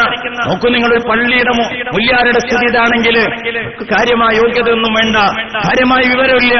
മാക്സിമം അവരുടെ ആലിമ്യങ്ങളുടെ സ്ഥിതി ആലോചിച്ചാൽ എല്ലാവരും നല്ല പറയുന്നത് ഒരു നല്ല അളവോളം. ഞാനിത് പറഞ്ഞ് കോഴിക്കോട് വേദിയിൽ ഈ കാര്യം പങ്കുവച്ചപ്പോ എന്നൊരു സ്നേഹിതൻ, അവിടെയുള്ള ഒരു ബിസിനസ് പ്രമുഖന്, ഒരു വ്യവസായ പ്രമുഖന് കഴിഞ്ഞ ദിവസം ബാഗ്ദാദ് സന്ദർശിച്ചൊരു കഥ പറഞ്ഞു. ബാഗ്ദാദിലെ ഒരു പൗരാണികമായ ഒരു പള്ളിയിൽ ചരിക്കാൻ കയറിയത്രേ. ജുമാക്ക് കയറി, ഖുത്ബ കേട്ടു, നല്ല ആനന്ദം തോന്നി, ആശ്വാസം തോന്നി. ഖുത്ബ കഴിഞ്ഞപ്പോ സ്വാഭാവികമായിട്ട് നാട്ടിലെ ശീലമനുസരിച്ച് പള്ളിയുടെ മൂലയോടൊന്ന് സലാം പറഞ്ഞു പോകാൻ അങ്ങനെ വാതിലൊന്ന് മുട്ടി. അങ്ങനെ വാതിൽ തുറന്നു നോക്കുമ്പോ ഒരു ബർമുഡയും ടീഷർട്ട് ഇട്ട ക്ലീൻ ഷേവ് ചെയ്തൊരു പയ്യൻ, മുടിയൊക്കെ പോവിത് ഇങ്ങനെ നിൽക്കുന്നുണ്ട്. ഇയാൾക്കൊരു സംശയം, പഠിച്ചോനെ പഴച്ചോ? ബർമുഡാണ് അറിയാലോ, പാന്റും അല്ല ട്രൗസറും അല്ല, പാന്റ് ഡ്രസ് എന്നത് എന്താ പറയുന്നറിയില്ല. ആ ഒരു സാധനം ഒരു അങ്ങനെ ഒരു ആണും പെണ്ണും കെട്ട ജാതി. അപ്പൊ ഏതായാലും ഇങ്ങനെ ഒരു ട്രൗസറും ഒരു അമേരിക്കൻ ടീഷർട്ടും ഇട്ടിട്ടുണ്ട്, ക്ലീൻ ഷേവാണ്. പടച്ചോനെ, ഇത് ഇമാമിനെ കാണാൻ വന്നിട്ട് ഈ ജാതി ഒരു പയ്യനെ കണ്ടു പോകേണ്ടി വരുമെന്നോർത്ത് അയാളിങ്ങനെ ചുറ്റുപാടും വരെ ഒരു ജാതി ഒരു അന്തക്കേട് അയാൾക്ക് ഇങ്ങനെ അനുഭവപ്പെട്ടു. കുറച്ചു കഴിഞ്ഞു, അപ്പൊ നോക്കുമ്പോ ആ റൂമിന്റെ മൂലയിൽ ഒരു മേശണ്ട്. ആ മേശമുണ്ട് റെഡിമെയ്ഡ് തലയിക്കെട്ട് വെച്ചിങ്ങനെ. തൊട്ടപ്പുറത്ത് നല്ലൊരു വെപ്പ് താടി ഉണ്ടത്രേ. അപ്പോ ഇയാളെ മുഖം നോക്കിയിട്ട് കുറച്ച് എന്താണ് അതെന്ന് ചോദിച്ചു. അത് പറഞ്ഞു, വെള്ളിയാഴ്ച ആവശ്യം വരുന്ന ഒരു സാധന. ഈ മൂല്യരെ സംബന്ധിച്ചിടത്തോളം വെപ്പ് താടി വെച്ചിട്ട് ആരാണ് ഏതാണ് ആ മണ്ണെന്നറിയുമോ? അബ്ദുൽ ഖാദിർ ജീലാനി ഖുദ്ദസുല്ലാഹുസിന്റെ മണ്ണ്, ഇസ്ലാമിക് ഫിലോസഫിയുടെ എല്ലാത്തിന്റെയും കേന്ദ്രപ്രതലമായ അബ്ദാദിന്റെ മണ്ണില്, അറബ് ലോകത്ത് ഉത്തരേന്ത്യൻ സംസ്ഥാനങ്ങളില് കാണാത്ത ചൈതന്യം നമ്മുടെ കേരളക്കരക്ക് സമ്മാനിച്ചത് മഹത്തായ ഈ സമസ്ത എന്ന പണ്ഡിത പ്രസ്ഥാനത്തിന്റെ ആലിമീങ്ങളുടെ അവസരോചിതമായ പ്രവർത്തനങ്ങളുടെ ഗുണഫലം കൊണ്ടാണ്. നമ്മൾ ആലോചിക്കണം. അതല്ലാത്ത മറ്റേത് നാട്ടിലേക്ക് നോക്കും നിങ്ങൾ. നമ്മുടെ നാട്ടിൽ മുസ്ലിങ്ങളുണ്ട്, നമ്മൾക്കാളും പ്രതിപക്ഷം വലിയ വലിയ ആലിമ്യങ്ങൾ ജീവിച്ച മണ്ണാണ് നമ്മുടെ നാട്ടില്. പക്ഷെ ഈ ചൈതന്യം കാണാനില്ല. നീലഗിരി ജില്ലയിൽ തന്നെ കഴിഞ്ഞ ദിവസം ഈ വിനീതനൊരു പരിപാടിക്ക് പോകുന്ന സമയത്ത് ഒരു പള്ളിയിൽ ചെന്നു. മഗ്‌രിബ് ബാങ്ക് കൊടുത്തുണ്ട്. എനിക്ക് തമിഴ് അങ്ങനെ വശമില്ല. അപ്പൊ ഞാൻ ഒരാളോട് ഇങ്ങനെ ഒപ്പിച്ചു വെച്ചു, ഇங்கே പള്ളി ഇറക്കാന്ന് ചോദിച്ചു. അയാൾ പറഞ്ഞു, അങ്ങേ ഒന്ന് ഇറക്ക്, ബാക്കി എന്തൊക്കെയാ പറഞ്ഞു എനിക്ക് മനസ്സിലായില്ല. അതിലവിടെ പള്ളി ഉണ്ടെന്ന് മിനിമം മനസ്സിലായി. അങ്ങനെ പള്ളി കയറിച്ചു നോക്കി. അപ്പൊ മഗ്‌രിബ് ബാങ്ക് കൊടുത്തിട്ട് 15 മിനിറ്റ് ആയിരുന്നു. പള്ളി പൂട്ടിക്കിടക്കാണ്, ആരും കാണാനില്ല. പുറത്ത് ചെറിയ വെള്ള ടാങ്ക് കണ്ടു. ഞാൻ മെല്ലെ ഒന്നെടുത്ത് പള്ളി കയറാൻ നോക്കുമ്പോ ഒരു നിലക്കും കഴിയില്ല. ഞാൻ ആ പള്ളി ഇങ്ങനെ ചുറ്റിയപ്പോ തൊട്ടപ്പുറത്തെ പാടി എന്നാ പറയുന്നത്, അങ്ങനെ നീണ്ട കോട്ടേഴ്സ് പോലുള്ള ഒരു വീട്. അതിനൊരു ചേച്ചി ഇറങ്ങി വന്നു. എന്നപ്പ വെച്ചു. ഞാൻ പറഞ്ഞു, ഒന്നുമില്ലപ്പ, ഒന്ന് മഗ്‌രിബ് നിസ്കരിക്കേണ്ടിയിരുന്നു, അതിന് കയറിയതാ. അപ്പൊ പറഞ്ഞു, എന്നപ്പന്ന് വെള്ളിക്കിഴമയല്ലല്ലോ. എന്താ പ്രശ്നം? അപ്പൊ ഞാൻ ചോദിച്ചു, എന്താ ഈ പള്ളിക്ക് അങ്ങനെയാണോ? അതെ, വെള്ളിക്കിഴമയ്ക്ക് 11:15 തുറക്കും, 1:15 അടക്കൂ തന്നു. നമ്മൾ ആലോചിക്കേണ്ടതുണ്ട്. ഇത് ലണ്ടൻസ് അമേരിക്കയിലല്ല, നമ്മുടെ മലപ്പുറം ജില്ലയോട് ചേർന്ന് നിൽക്കുന്ന നീലഗിരി ജില്ലയിലെ ഒരു പള്ളിയുടെ അവസ്ഥയാണ് ഞാൻ പറയുന്നത്. ഈ ഒരു അവസ്ഥയിലേക്ക് അവിടെയുള്ള സമൂഹത്തെ എത്തിയത് എന്തുകൊണ്ട്? അല്ലാഹു തആല നമ്മെ കാത്തുരക്ഷിക്കട്ടെ. നോക്കണേ, നമ്മൾ ഈ ബഹുമാനപ്പെട്ട സമസ്തയുടെ സാന്നിധ്യം മലയാളി മുസ്ലിം ലോകത്ത് എവിടെയുണ്ടോ അത് അവരൊക്കെ അതിന്റെ ഗുണഫലം അനുഭവിച്ചുകൊണ്ട് മുന്നോട്ട് പോവാണ്. ചെറിയ നേട്ടമല്ല. ഞാൻ പറഞ്ഞത് മതപരമായ ഔചിത്യബോധം, മതപരമായ അറിവും, മതപരമായ അനുഷ്ഠാന കർമ്മങ്ങൾക്ക് ഏറ്റവും അർഹമായ രീതിയിൽ നിർവഹിക്കാനുള്ള ശേഷിയും ഈ ഉമ്മത്തിൽ ഉണ്ടാക്കി കൊടുത്ത് ബഹുമാനപ്പെട്ട സമസ്ത മുന്നോട്ട് പോവാണ്. അത്ര വലിയ തൗഫീഖാണ്. അതേപോലെ തന്നെ സമുദായങ്ങൾ പരസ്പരം കോർത്തിണക്കുന്ന കാര്യത്തിൽ സമൂഹത്തിന്റെ നല്ല നിലനിൽപ്പിന് വേണ്ടിയിട്ട് ആവശ്യമായത് എന്തൊക്കെയുണ്ടോ അതൊക്കെ നേതൃപരമായ പങ്ക് നിർവഹിച്ച് മുന്നോട്ട് പോകാൻ ബഹുമാനപ്പെട്ട സമസ്തക്ക് കഴിയുകയാണ്. അതുകൊണ്ട് അതിന്റെ 90-ാം വാർഷികം ആഘോഷിക്കുമ്പോൾ ക്രിയാത്മകമായ കുറെ അജണ്ടകൾ സമുദായത്തിന് നമ്മൾ സമ്മാനിക്കുകയാണ്. ഒന്ന്, വിദ്യാഭ്യാസ രംഗത്ത് ഈ മഞ്ചേരി നിൽക്കുമ്പോൾ എനിക്ക് അതുപോലെ അഭിമാനം തോന്നുന്ന ഈ സമുദായം അക്ഷരാർത്ഥത്തിൽ വെള്ളംകോരികളും വിറകുവെട്ടികളുമായി കടന്നുകൂടുന്ന സമൂഹത്തിൽ നിന്നും മാറി വിദ്യാഭ്യാസത്തിന്റെ നെറുകയിലേക്ക് പോകുമ്പോൾ ഒരു മെഡിക്കൽ എഞ്ചിനീയറിംഗിന് എൻട്രൻസ് റിസൾട്ട് വന്നാൽ 1 കോട്ടയം, 2 തിരുവനന്തപുരം, 3 കൊല്ലം, വീണ്ടും കോട്ടയം, വീണ്ടും തിരുവനന്തപുരം. ഇത് കേട്ടിന് നമുക്കാണ് മഞ്ചേരിയുടെ മണ്ണിൽ നിന്ന് ഒരു മെഡിക്കൽ എൻട്രൻസിന്റെ ഫസ്റ്റ് റാങ്ക് വാങ്ങിയിട്ട് ഒരു പെൺകുട്ടി ഉമ്മ വെച്ച് നിൽക്കുന്ന രംഗം കാണുമ്പോൾ ഈ വിനീതനം ഒന്നും കഴിയില്ല. MCCയുടെ ഒരു സ്വീകരണ പരിപാടി, ഒരു പൊതുപരിപാടി സംബന്ധിച്ചുകൊണ്ടിരിക്കുമ്പോൾ ഞാൻ പറഞ്ഞു, ഇതിന് നാട്ടിലുള്ള നിങ്ങളുടെ ബന്ധുക്കൾ സന്തോഷിക്കുന്നതിലേറെ ഏറ്റവും വലിയ സന്തോഷം നിങ്ങളുടെ ഉള്ളിലാണ് ലഭിച്ചിരിക്കത്തേണ്ടത്. കാരണം 70കളിലും 80കളിലൊക്കെ ഗൾഫിലെത്തിയ പ്രവാസി അങ്ങനെ തിരിയുന്ന കസേരയിൽ നിന്നുകൊണ്ട് വിവരമില്ലാത്ത അറബിക്കുന്ന സല്യൂട്ടടിച്ചു അവന്റെ ആട്ടും തെറ്റും തൊടിയും കേട്ട് കടയേണ്ടി വന്നപ്പോ അവര് മനസ്സുകൊണ്ടും തീരുമാനിച്ചു, കാണിച്ചു തരാ, എന്റെ മക്കളെ ഞാൻ പഠിപ്പിക്കും, എന്റെ മക്കളെ നല്ല നിലയിലേക്ക് എത്തിക്കും, എന്നിട്ട് അതേ കസേരയിലെത്തിയിട്ട് ഞങ്ങൾ നിനക്ക് കാവലിരിക്കുമെന്ന് പറഞ്ഞപ്പോ ഇതാ കണ്ടുകൊണ്ടിരിക്കുകയാണ്. ഇന്ന് വിദേശ രാജ്യങ്ങളിൽ GCC മൊത്തം സന്ദർശിച്ചു നോക്കും നിങ്ങൾ.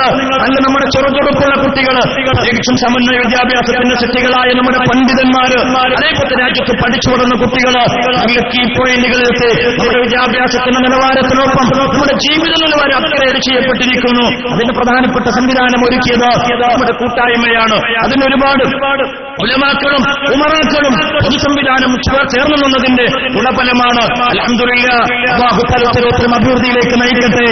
സന്തോഷത്തോടുകൂടെ പ്രാർത്ഥിക്കാൻ കഴിയേണ്ടതുണ്ട്. ഞാൻ പറഞ്ഞത് വിദ്യാഭ്യാസ രംഗത്ത് ക്രിയാത്മകമായ ഒരുപാട് കാര്യങ്ങൾ നമുക്ക് ചെയ്തു തീർക്കാനുണ്ട്. സമസ്ത ആ ഒരു സംവിധാനത്തിലൂടെ മുന്നോട്ട് പോവുകയാണ്. ഒരു ടെസ്റ്റ് ഡോസ് എന്ന രീതിയിൽ ജാമിഅ നൂരിയയുടെ സമസ്തയുടെ നേതൃത്വത്തിൽ നേരിട്ട് നടത്തുന്ന ഒരു എഞ്ചിനീയറിംഗ് കോളേജ് സ്ഥാപിച്ചപ്പോൾ സെൽഫ് ഫിനാൻസ് മേഖലയിൽ റോൾ മോഡലായി ഉയർത്തിക്കാണിക്കാൻ കഴിഞ്ഞത് നമ്മുടെ വിജയത്തിന്റെ ഗുണഫലമാണ്.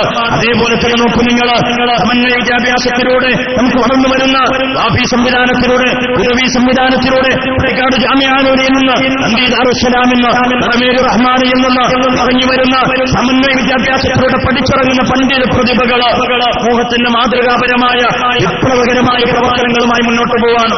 കഴിഞ്ഞ ദിവസം സാധുമാരുടെ അനുവാദപ്രകാരം ഒരു പുത്തൻ ഒരു നവീന ചിന്താഗതിക്കാരുടെ ഒരു സെമിനാറിൽ പങ്കെടുക്കാൻ വിനീതൻ അവസരം കിട്ടി. കേരളത്തിലെ വിദ്യാഭ്യാസ നവോത്ഥാനത്തെക്കുറിച്ച് അവർ ആലോചന നടത്തി. അവസാനം പറഞ്ഞത് ഇതിൽ ക്രിയാത്മകമായ ഇടപെടൽ നടത്തിയത് സമസ്തയും പോഷകഘടകങ്ങളുമാണെന്ന് നമ്മൾക്കെതിരെ പല്ലിളിക്കുന്നവർക്ക് മനസ്സാ സമ്മതിക്കേണ്ടി വന്നതിന്റെ സാക്ഷ്യം വഹിക്കാൻ ഈ വിനീതൻ അവസരമുണ്ടായി. ഞാൻ ഓർക്കുകയാണ്, നമ്മൾ അൽഹംദുലില്ലാഹ് അല്ലാഹു തആല നിലനിർത്തി തരട്ടെ, ഇത്തരത്തിൽ അഭിവൃദ്ധിപ്പെടുത്തി തരട്ടെ വിദ്യാഭ്യാസത്തിന്റെ കാര്യത്തിൽ. അതേപോലെ തന്നെ നമുക്ക് സഹിഷ്ണുതയുടെ അന്തരീക്ഷം സൃഷ്ടിക്കണം. അസഹിഷ്ണുത നമ്മുടെ ജീവിതത്തിലേക്ക് വല്ലാതെ രാജ്യത്തെ അസ്വസ്ഥമാക്കിക്കൊണ്ടിരിക്കുന്ന ഒരു സമയമാണിത്. നമുക്കറിയാം, തന്റെ ജീവൻ രക്ഷിക്കുന്നതിനിടയിൽ കോഴിക്കോടിലേക്ക് രാവിലെ തന്റെ കുടുംബം മോറ്റാൻ ഓട്ടോറിക്ഷയുമായി ഇറങ്ങിപ്പുറപ്പെട്ട നൗഷാദ് എന്ന് പറയുന്ന ഒരു പാവപ്പെട്ട ചെറുപ്പക്കാരൻ, തന്റെ കുടുംബം മോറ്റാൻ നടുറോഡിൽ വെയിലേറ്റുകൊണ്ട് കഷ്ടപ്പെടുന്ന ചെറുപ്പക്കാരൻ, തന്റെ ജോലിക്കിടയിൽ തന്റെ ഉപജീവന മാർഗം കണ്ടെത്തുന്നതിനിടയിൽ ബാംഗ്ലൂരിലേക്ക് വീടുന്ന 2 കൈകൾ കിടക്കുന്നത് കാണുകയാണ്. അത് ബംഗാളിയുടേതാണോ, ബീഹാരിയുടേതാണോ, മലയാളിയുടേതാണോ, നൗഷാദ് നോക്കിയില്ല. അത് മുസ്ലിമാണോ, ഹൈന്ദവനാണോ, ക്രൈസ്തവനാണെന്ന് നൗഷാദ് നോക്കിയില്ല. അത് 2 മനുഷ്യരാണെന്നറിഞ്ഞു. ആ സമയത്ത് ആ 2 ജീവൻ രക്ഷപ്പെടുത്താൻ വേണ്ടി നൗഷാദ് എന്ന് പറയുന്ന നമ്മുടെ കോഴിക്കോട്ടുകാരനായ ചെറുപ്പക്കാരൻ ഓട്ടോ ഡ്രൈവർ വളരെ താല്പര്യത്തോടുകൂടെ ഓടിച്ചെന്നു. രക്ഷപ്പെടുത്തുന്നതിനിടയിൽ നിർഭാഗ്യവശാൽ ദൗർഭാഗ്യവശാൽ ആ സഹോദരൻ മാൻഹോളിലേക്ക് വീണു. നമ്മൾ ഓർക്കേണ്ടതുണ്ട്, ഒരു ചെറുപ്പക്കാരി പെണ്ണ് അകാലത്തിൽ പൊലിഞ്ഞുപോയ, നഷ്ടപ്പെട്ടുപോയ എന്റെ പ്രിയപ്പെട്ട ഭർത്താവിനെ ഓർത്ത് നെഞ്ചത്തടിച്ച് കരയുമ്പോ കുഞ്ഞുമക്കള്, എത്തിമക്കള്, ബാപ്പയുടെ വിയോഗമറിയാതെ അക്ഷരാർത്ഥത്തിൽ സങ്കടത്തോടുകൂടെ അതറിയുന്ന സമയത്ത് ബാപ്പയുടെ മയ്യത്തിന്റെ ദേഹത്ത് തുണിയെടുക്കുന്നതിന് മുമ്പ് ആ ചെറുപ്പക്കാരൻ വ്യക്തിയാണെന്ന് പറയാൻ മാത്രം നോക്കണേ ഇവിടെയുള്ള അസഹിഷ്ണുത വളർന്നു വരുമ്പോ മരിച്ചു കിടക്കുന്ന മയ്യത്തിൽ പോലും മതത്തിന്റെ മഞ്ഞക്കണ്ണുകൊണ്ട് വർഗീയതയുടെയും വിഭാഗീയതയുടെയും കണ്ണുകൊണ്ട് നോക്കുന്ന തലത്തിലേക്ക് നമ്മുടെ പൊതുപ്രവർത്തകരും സാമൂഹ്യ അന്തരീക്ഷം മാറുന്നുണ്ടെങ്കിൽ നമ്മളതിനെ നിയന്ത്രിക്കേണ്ടതുണ്ട്. ആരുടെ പേര് പറഞ്ഞുകൊണ്ട് ശ്രീനാരായണ ഗുരുജിയുടെ പേര് പറഞ്ഞു നടക്കുന്ന ആളുകൾ ആരാ ഗുരുജി? ഒരു പീഡയുറുമ്പിനും വരുത്തരുതെന്നുള്ളൊരനുകമ്പയും സദാ ഒരു പീഡനം ഉറുമ്പിന് പോലും ഏൽപ്പിക്കരുത് എന്ന് ആഗ്രഹിച്ച ലോകഗുരു മുഹമ്മദ് മുസ്തഫ സല്ലല്ലാഹു അലൈഹി വസല്ലം തങ്ങളെ കുറിച്ച് കവിതയിലെ ശ്രീനാരായണ ഗുരുസ്വാമികള് പുരുഷാകൃതി പൂണ്ട ദൈവമോ നരദിവ്യാകൃതി പൂണ്ട ധർമ്മമോ പരമേശ പവിത്രപുത്രനോ കരുണാവാൻ നബി മുത്തുരത്നമോ എന്ന് മലയാളിയെ ചൊല്ലിക്കേൾപ്പിച്ച ശ്രീനാരായണ ഗുരുസ്വാമിയുടെ പേര് പറയാൻ പോലും അവകാശമില്ലാത്ത വെറും ഒരു കള്ള് കച്ചവടക്കാരന്റെ ഭാഷയിൽ അദ്ദേഹത്തിന്റെ പേര് ദുരുപയോഗം ചെയ്യുന്നവരെ സംസാരിക്കുമ്പോ അയുധ സഹോദര എന്ന് വിനയത്തോടെ പറയേണ്ട ഉത്തരവാദിത്വം ഈ പണ്ഡിത സഭക്കുണ്ട്, ഈ ഉത്തരവാദിത്തപ്പെട്ട സമുദായത്തിനുണ്ട് എന്ന് സാന്ദർഭികമായി ഓർമ്മപ്പെടുത്തുകയാണ്. ഇത് വെറും ഒരു നൗഷാദിന്റെ ചരിത്രമല്ല. നമുക്കറിയാമല്ലോ, വയനാട് ജില്ലയിലെ ബാണാസുര ഡാമിലേക്ക് നമ്മുടെ ഒരു സഹോദരൻ വീണു, ഒരു മുസ്ലിം ചെറുപ്പക്കാരൻ വീണു. മരണത്തോട് മല്ലടിപ്പിക്കുമ്പോ ബാബു എന്നൊരു ആദിവാസിച്ച സഹോദരൻ ഓടി വന്നിട്ട് ഒറ്റപ്പെടുത്താൻ ശ്രമിച്ചു. പക്ഷേ വെള്ളം കുടിച്ച് അവരെ മരിക്കുമ്പോ നമുക്ക് ബാബുവേയും നന്ദിയോടുകൂടെ ഓർക്കാതിരിക്കാൻ വയ്യ. നൗഷാദ് പുതുലോകത്തിന്റെ മാതൃകയായി കടന്നു വരുമ്പോ ഈ സമൂഹത്തെ നിങ്ങൾ നോക്കൂ, എല്ലാത്തിന്റെയും ഈ മഞ്ഞക്കണ്ണുകൊണ്ട് കാണാൻ ശ്രമിക്കുന്ന ഭാഗ്യതയുടെ വർഗീയതയുടെ ഈ വിഷവിത്തുകളിൽ നിന്ന് ഈ ഉമ്മത്തിനെ രക്ഷപ്പെടുത്തേണ്ടതുണ്ട്. വ്യോമരായ നമ്മുടെ സാധുമാർ വേദിയിലേക്ക് വരുന്നു. ജാഥ എത്താൻ അല്പം കൂടി വൈകും. എനിക്ക്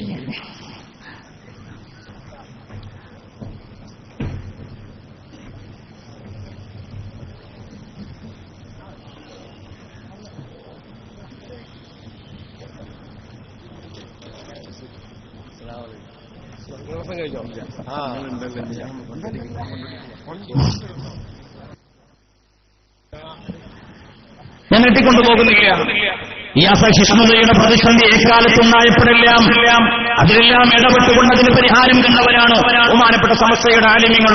നോക്കൂ നിങ്ങൾ, ബാബരി മസ്ജിദ് തകരുന്ന സമയം, ബാബരി മസ്ജിദിന്റെ താലികത്തുടങ്ങൾ തകർക്കപ്പെടുമ്പോ ഈ രാജ്യം ഏറ്റവും കൂടുതൽ കലാപം പേടിച്ചത് നമ്മുടെ സംസ്ഥാനത്തിലായിരുന്നു. എന്തു ചെയ്യണമെന്നറിയാതെ അധികാരവർഗം നിയമപാലകരും അനുഭവത്തോടുകൂടെ കൗതുകത്തോടെ നോക്കിക്കണ്ടപ്പോ അന്ന് കേരളം ഭരിക്കുന്ന ശ്രീ കരുണാകരൻ പറഞ്ഞു അത്രേ, മുസ്ലിം സമുദായത്തിന്റെ കാര്യത്തിൽ പേടിക്കാനില്ല. കാരണം മുസ്ലിം സമുദായത്തിന്റെ റിമോട്ട് പിടിക്കാൻ, ഈ മുസ്ലിം സമുദായത്തിന് നേതൃത്വം നൽകാൻ പാണക്കാട് കുടപ്പനക്കൽ തറവാട്ടിൽ മുഹമ്മദ് അലി ശിഹാബ് എന്ന് പറയുന്ന വ്യക്തിയുണ്ട്. കാര്യത്തിൽ പേടിക്കേണ്ടതില്ല. ബഹുമാനപ്പെട്ട മുഹമ്മദ് അലി ശിഹാബ് തങ്ങൾ ഈ സമുദായത്തെ നോക്കിയിട്ട് പറഞ്ഞു, അരുതരുത്, ഈ കലാപം നമ്മുടെ മണ്ണിൽ ഉണ്ടാവാൻ പാടില്ല. പള്ളിക്ക് കാവലിരിക്കാനല്ല, ഒരു അമ്പലത്തിന്റെ ഓല ചോദിക്കുമ്പോഴും ഒരു പോരനെടുക്കാതെ സൽമാൻ കാവലിരിക്കണമെന്ന് പറഞ്ഞപ്പോ യാതൊരു മടിയുമില്ലാതെ ഈ സമുദായം ഒരു കലാപത്തിന്റെ ഒരു തീപ്പൊരി വിടാതെ കേരളക്കരയെ കാത്തു സൂക്ഷിച്ചു. തീർന്നില്ല, അപ്പോഴും വ്രണിത മനസ്സുമായിട്ട് കേരളീയ ജനത മുന്നോട്ട് പോയപ്പോ മഹാനായ സയ്യിദ് ഉമർ അലി ശിഹാബ് തങ്ങളുടെ നേതൃത്വത്തിൽ കാസർഗോഡിൽ നിന്ന് ഒരു ശാന്തി യാത്ര നടത്തി. കനൽപഥങ്ങളിലൂടെ സമാധാനത്തിന്റെ ശാന്തിയുടെ തേന്മഴ ചൊരിഞ്ഞുകൊണ്ടാണ് മഹാനായ സയ്യിദ് ഉമർ അലി ശിഹാബ് തങ്ങൾ ആ പ്രയാണം ആരംഭിച്ചത്. അത് തിരുവനന്തപുരത്തെത്തിയപ്പോഴത്തേക്ക് മതഭക്തരായ സ്വാമിമാര്, ബിഷപ്പുമാര്, അന്യമതസ്ഥരായ ആളുകൾ, സാധാരണക്കാരായ ആളുകൾ ബഹുമാനപ്പെട്ട തങ്ങളെ വളരെ സ്നേഹത്തോടുകൂടെ സ്വീകരിക്കുകയും കേരളത്തിൽ അങ്ങനെ സംഭവത്തിന്റെ ഒരു പ്രതിഫലയുമില്ലാതെ മുന്നോട്ട് കൊണ്ടുപോകാൻ കഴിഞ്ഞത് ബഹുമാനപ്പെട്ട സമസ്തയുടെയും കേരളത്തിൽ നയിക്കാൻ കഴിയുന്ന പ്രാപ്തരായ സമുദായ നേതൃത്വത്തിന്റെയും ഗുണഫലം കൊണ്ടാണ്. അല്ലാഹു തആല ഖിയാമം വരെ നിലനിർത്തി തരട്ടെ. ദുആ ചെയ്യേണ്ടതുണ്ട്. ഞാൻ പറഞ്ഞു വരുന്നത്, ഒന്നാമത്തെ ഈ സമ്മേളനം മുമ്പിൽ വെക്കുന്നത് ക്രിയാത്മകമായ അജണ്ടയാണ്. വിദ്യാഭ്യാസ രംഗത്ത്, സാംസ്കാരികമായ അവബോധത്തിന്റെ കാര്യത്തിൽ നമ്മുടെ ജീവിതം, സാമൂഹ്യ അന്തരീക്ഷം നമുക്ക് പരിശോധിച്ചാൽ അറിയാമല്ലോ. നമ്മുടെ കുടുംബം ശിഥിലബന്ധങ്ങളുടെ ജീർണിച്ച അവശിഷ്ടങ്ങളുടെ കൂമ്പാരങ്ങളായി മാറുകയാണ്. അയൽവക്ക ബന്ധം വഷളായിക്കൊണ്ടിരിക്കുകയാണ്. സാമൂഹിക ബന്ധങ്ങൾ വഷളായിക്കൊണ്ടിരിക്കുകയാണ്. ഇവിടെ സനാതന ധാർമ്മിക മൂല്യങ്ങൾ ഉൾക്കൊണ്ടുകൊണ്ട് ജീവിക്കുന്ന ഒരു സമൂഹത്തിന്റെ പുനഃസൃഷ്ടി എങ്ങനെ സാധ്യമാകും ആലോചിക്കേണ്ട സമയമാണ്, സന്ദർഭമാണ്. സ്വന്തം ഭാര്യയിൽ നിന്ന് പെറ്റ അമ്മയെ രക്ഷിക്കാൻ ബെഡ്റൂമിൽ CCTV സ്ഥാപിക്കേണ്ടി വരുന്ന പുതിയ കാലമാണ്, വാർത്തയാണ് നാം കേട്ടുകൊണ്ടിരിക്കുന്നത്. ഭാര്യയിൽ നിന്ന് അമ്മയെ രക്ഷിക്കുന്നതിന് വേണ്ടിയിട്ട് CCTVയിലൂടെ പിടിച്ച സ്വന്തം ഭാര്യ അമ്മയെ കൊല്ലാൻ ശ്രമിക്കുന്നതിന് ഏപ്പം പിടിച്ചുകൊണ്ട് കോടതി വരാന്തയിലേക്ക് കയറി വരേണ്ടി വരുന്ന വർത്തമാന സാഹചര്യ വാർത്തകൾ നമ്മുടെ മുമ്പിൽ അത്ഭുതങ്ങളും അസ്വസ്ഥതകളും ഉണ്ടാക്കുകയാണ്. അല്ലാഹു തആല നമ്മെ കാത്തുരക്ഷിക്കട്ടെ. ഞാൻ പറഞ്ഞത് നമ്മുടെ വ്യക്തി ജീവിതത്തിലൂടെ, സാമൂഹ്യ ജീവിതത്തിൽ, കുടുംബാന്തരീക്ഷത്തിൽ ധാർമ്മികതയുടെ തിരിച്ചുവരവ് കടയേണ്ടതുണ്ട്. സ്ക്രീനിൽ കാണുന്നതെല്ലാം പകർത്താനും പരിശീലിക്കാനും ശ്രമിക്കുമ്പോൾ അറിയേണ്ടതുണ്ട്. അന്വേഷണ ഉദ്യോഗസ്ഥരായ പകൽപരായ DGPമാർ, IG-മാർ പറയുന്നു സിനിമ ഈ സമുദായത്തിന് അപകടമുണ്ടാക്കുമെന്ന്, ഈ സിനിമ സമൂഹത്തിന് അപകടമുണ്ടാക്കുമെന്ന് നാം കരുതേണ്ടതുണ്ട്. മാത്രമല്ല ഈ സമുദായത്തെ മറിച്ചൊരു വഴിയിലേക്ക്, ദിശയിലേക്ക് നീക്കാൻ ശ്രമിച്ചപ്പോഴൊക്കെ ബഹുമാനപ്പെട്ട സമസ്തയിൽ ഇടപെട്ടിട്ടുണ്ട്. തിരുവനന്തപുരത്തുള്ള പള്ളിയിലെ ഇമാം മെഹ്റാബ് ദുരുപയോഗം ചെയ്തുകൊണ്ട് പറഞ്ഞു, ഗുരു എന്നൊരു സിനിമ ഇറങ്ങിയിട്ടുണ്ട്, പറ്റുമെങ്കിൽ എല്ലാവരും ഒന്ന് കാണണം, നല്ല മെസ്സേജാണ്. പക്ഷേ ബഹുമാനപ്പെട്ട സമസ്ത പറഞ്ഞു അത് അപകടമാണ്, അത് അപകടമാണ്. സിനിമ എന്ന് പറയുന്ന ഒരു മീഡിയയെ മാത്രമല്ല, അത് ദുരുപയോഗം ചെയ്താൽ അവിടെയുള്ള താരരാജാക്കന്മാരോട് തനിക്ക് താല്പര്യമുണ്ടെന്ന് പരസ്യമായി പറഞ്ഞാൽ അത് ഈ സമുദായത്തിലും സമൂഹത്തിലും അപകടകരമായ മോശമായ മെസ്സേജ് ഉണ്ടാക്കും. അതുകൊണ്ട് നേതൃതലത്തിലിരിക്കുന്നവര് വളരെ കൗതുകത്തോടുകൂടെ, ശ്രദ്ധയോടുകൂടെ കൈകാര്യം ചെയ്യേണ്ട ഒരു വിഷയമാണെന്ന് വളരെ വിനയത്തോടുകൂടെ, താഴ്മയോടുകൂടെ ഈ വേദി ഓർമ്മപ്പെടുത്താൻ ഈ അവസരം ഞാൻ ഉപയോഗപ്പെടുത്തുകയാണ്. അല്ലാഹു തആല നമ്മെ കാത്തുരക്ഷിക്കട്ടെ. നിങ്ങൾ ഈ സമുദായത്തിന് സമ്മേളനം മുമ്പിൽ വെക്കുന്ന രണ്ടാമത്തെ വളരെ പ്രധാനപ്പെട്ട ഒരു കാര്യം സമുദായത്തിന് രക്ഷ, സമുദായത്തിന്റെ കൂട്ടായ്മകളുടെ ബഹുമാനപ്പെട്ട സമസ്തയും അതേപോലെ തന്നെ അധികാര കേന്ദ്രത്തിലേക്ക് കടന്നു വരുന്ന രാഷ്ട്രീയമായ, സാമൂഹ്യമായ ഭരണരംഗത്തുള്ള സമുദായത്തോട് താല്പര്യമുള്ള, സമുദായത്തിന്റെ രക്ഷയും സമുദായത്തിന്റെ ഭാസുരമായ ഭാവിയും സ്വപ്നം കാണുന്ന, അതിനുവേണ്ടി പ്രവർത്തിക്കുന്ന ഒരു സമൂഹത്തിന്റെ നിലനിൽപ്പ് അനിവാര്യമാണ്. ഇതിന് നേതൃത്വം വഹിച്ചവരാ നമ്മുടെ പൂർവികരായ ആളുകളൊക്കെ. നോക്കൂ നിങ്ങൾ, ബഹുമാനപ്പെട്ട CH മുഹമ്മദ് കോയ സാഹിബ്, പൊളിറ്റിക്സ് പറയില്ല, സമുദായത്തിനു വേണ്ടി ഒരു ആയുസ് ഒടിഞ്ഞു വെച്ച ഒരു മഹാമനുഷ്യ എന്ന രീതിയിൽ ഓർമ്മപ്പെടുത്തുക. സംവരണം പ്രഖ്യാപിക്കുമ്പോ ഈ സമുദായത്തോട് പറഞ്ഞു, സമുദായമേ സമുദായമേ സംവരണമെന്ന് അമ്മിഞ്ഞപ്പാല് കുടിച്ച് ആവശ്യം തീർക്കാമെന്ന് വിചാരിക്കരുത്. വല്ലാത്ത പ്രഖ്യാപനമാണ്. പലപ്പോഴും എനിക്ക് ആ പ്രയോഗം വായിക്കുമ്പോൾ ഒരു രോമാഞ്ചത്തൊന്ന് നമുക്കൊക്കെ തോന്നിപ്പോകും. കാരണം എന്താ? സമുദായമേ സംവരണമെന്ന് അമ്മിഞ്ഞപ്പാല്, മുലപ്പാല് പല്ല് മുളക്കുന്നത് വരെ കിട്ടൂ. ഒരുപക്ഷെ ഇത് പിന്നോട്ട് പോകാം. മുടന്തന് കൊടുക്കുന്ന വടിയാണിത്, മുടന്തന് കൊടുക്കുന്ന വടിയാണ് സംവരണം. നടത്തം പഠിച്ചാൽ പൊതുസമൂഹത്തിന്റെ മുഖ്യധാരക്കൊപ്പം എത്താൻ പാലിച്ചുകൊണ്ട് പ്രാപ്തരാകണമെന്ന് പതിറ്റാണ്ടുകൾക്ക് മുമ്പ് ഈ സമുദായത്തെ നോക്കി പറഞ്ഞ് നമുക്കറിയാം. ദേഹത്തിന്റെ പ്രവർത്തനങ്ങള്, പാപക്കുറ്റങ്ങളുടെ പ്രവർത്തനങ്ങള് നമ്മൾ നോക്കിക്കാണേണ്ടതുണ്ട്. ഈ രംഗത്ത് സമുദായത്തിന്റെ അഭിമാനത്തോടുകൂടെയുള്ള നിലനിൽപ്പ് നമ്മുടെ വിശ്വാസത്തിന് ഭംഗം വരാൻ പാടില്ല. നമ്മുടെ വിശ്വാസക്രമങ്ങളിൽ, ആചാരോത്ഥാനങ്ങളിൽ ഭംഗം വരാൻ പാടില്ല. അതുകൊണ്ട് തന്നെ അതിശക്തമായ പരിരക്ഷയുടെ പദക്ഷേപ നൽകാൻ ബഹുമാനപ്പെട്ട സമസ്തയുടെ ഈ സമ്മേളനത്തിലൂടെ ഈ ഉമ്മത്തിന് സമ്മാനിക്കാൻ കഴിയേണ്ടതുണ്ട്. അല്ലാഹു തആല നമുക്കതിന് തൗഫീഖ് നൽകട്ടെ. നോക്കൂ നിങ്ങൾ, അധികാര കേന്ദ്രങ്ങളിലുള്ള നമ്മുടെ ജനപ്രതിനിധികൾ തീർച്ചയായും ഈ സമുദായത്തിന്റെ പൊതുവായ കാര്യങ്ങൾക്ക് വേണ്ടി നിലയുറപ്പിക്കേണ്ടവരാണ്.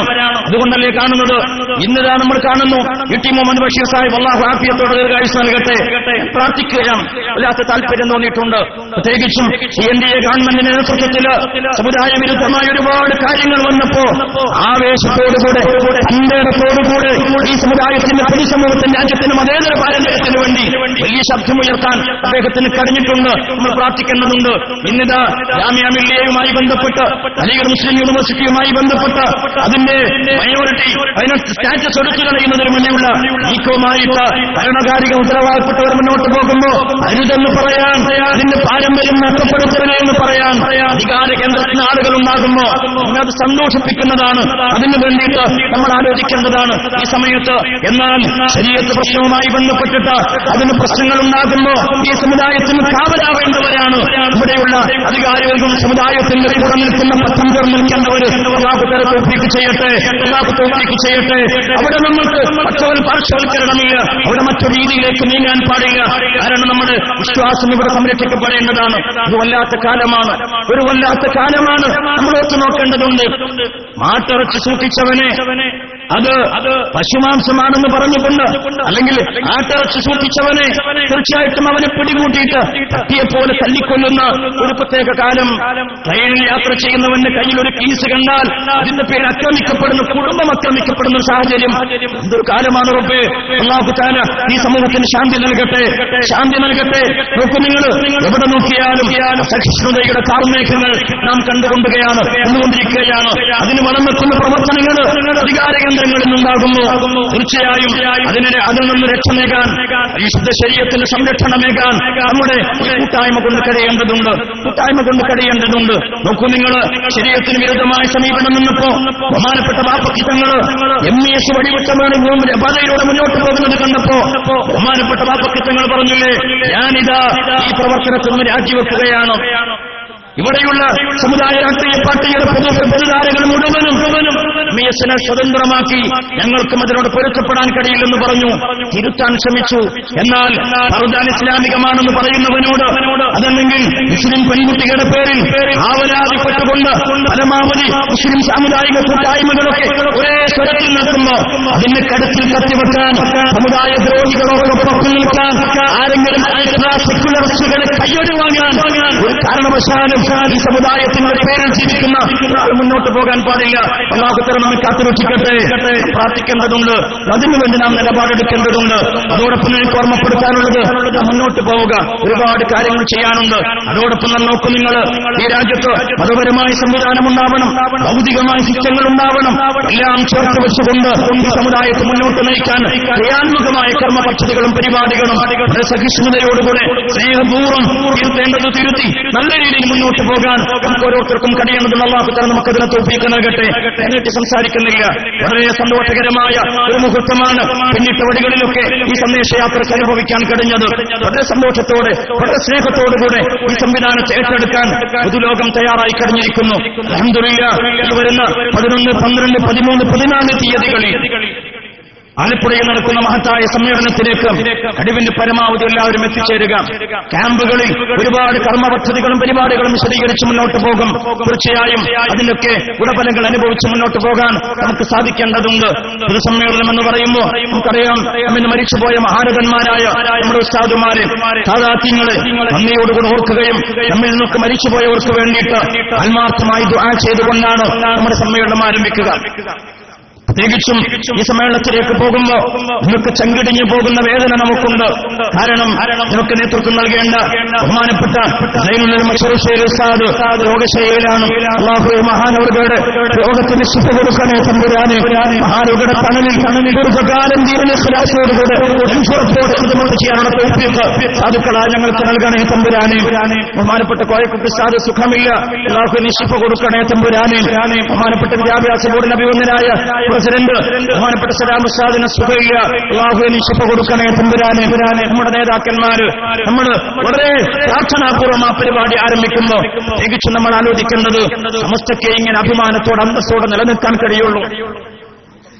ഈ കൂട്ടായ്മയും സന്തോഷം നമുക്ക് നിലനിർത്താൻ കഴിഞ്ഞത് അത് ഭൗതിക രംഗത്താവട്ടെ മതരംഗത്താവട്ടെ ഈ കൊള്ളക്കൊടുക്കലുടെ സ്നേഹം പകർന്നു നുകർന്നും പോകുന്നതിന്റെ നല്ല അനുഭവ പാഠത്തിന്റെ ഗുണഫലമാണ്.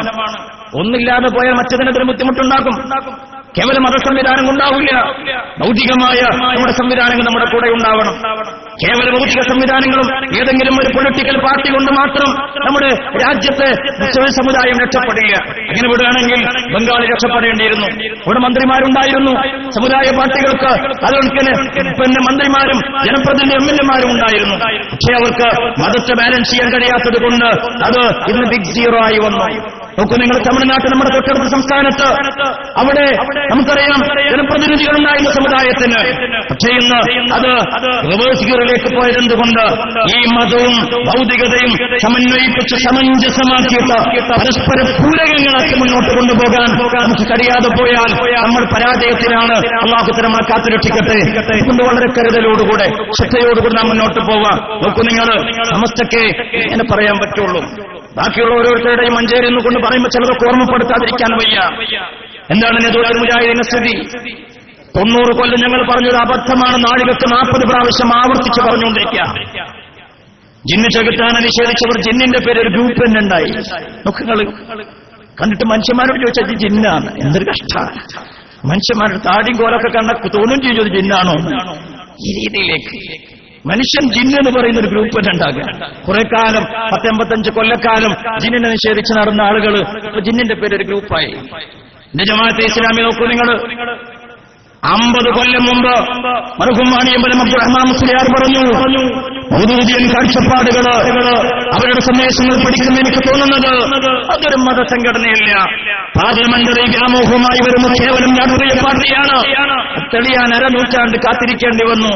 ഇന്ന് മതം അജണ്ടയല്ല, മതം അജണ്ടയെ തന്നെയല്ല. മതത്തെ ഇസ്ലാമിക്ക് ഇപ്പൊ എന്താ പറയാൻ പറ്റുക? പണ്ട് ശിർക്ക് എന്ന് പറഞ്ഞത് എത്ര സാധുക്കളെ സർട്ടിഫിക്കറ്റ് കീറിയവര്, എത്ര സാധുക്കളെ കൊണ്ട് ജോലി രാജിവെപ്പിച്ചു, എത്ര ആളുകൾക്ക് മതം ഭൗതിക കരാരങ്ങളിൽ ഇറക്കിവിട്ടു. രാജ്യത്തിന്റെ കോൺസ്റ്റിറ്റ്യൂഷൻ അംഗീകരിക്കാത്തവര്, രാജ്യത്തിന്റെ ജുഡീഷ്യറി അംഗീകരിക്കാത്തവര്, രാജ്യത്തിന്റെ എക്സിക്യൂട്ടീവുമായി പൊരുത്തപ്പെടാൻ കഴിയാത്തവര്, താഗൂത്തി ഗവൺമെന്റ് എന്ന് പറഞ്ഞു ഇന്ത്യയെ അക്ഷരാർത്ഥത്തിൽ ചെകുത്താന്റെ കൂടാരമാക്കി മാറ്റിയവര്, ആ കൂടാരത്തിലാണ് പുതിയ ചെകുത്താന്മാരായി കുപ്പായമിട്ടണിഞ്ഞിരിക്കുന്നു. പക്ഷേ സമൂഹമുണ്ടോ അവരെ വിശ്വസിക്കുന്നത്?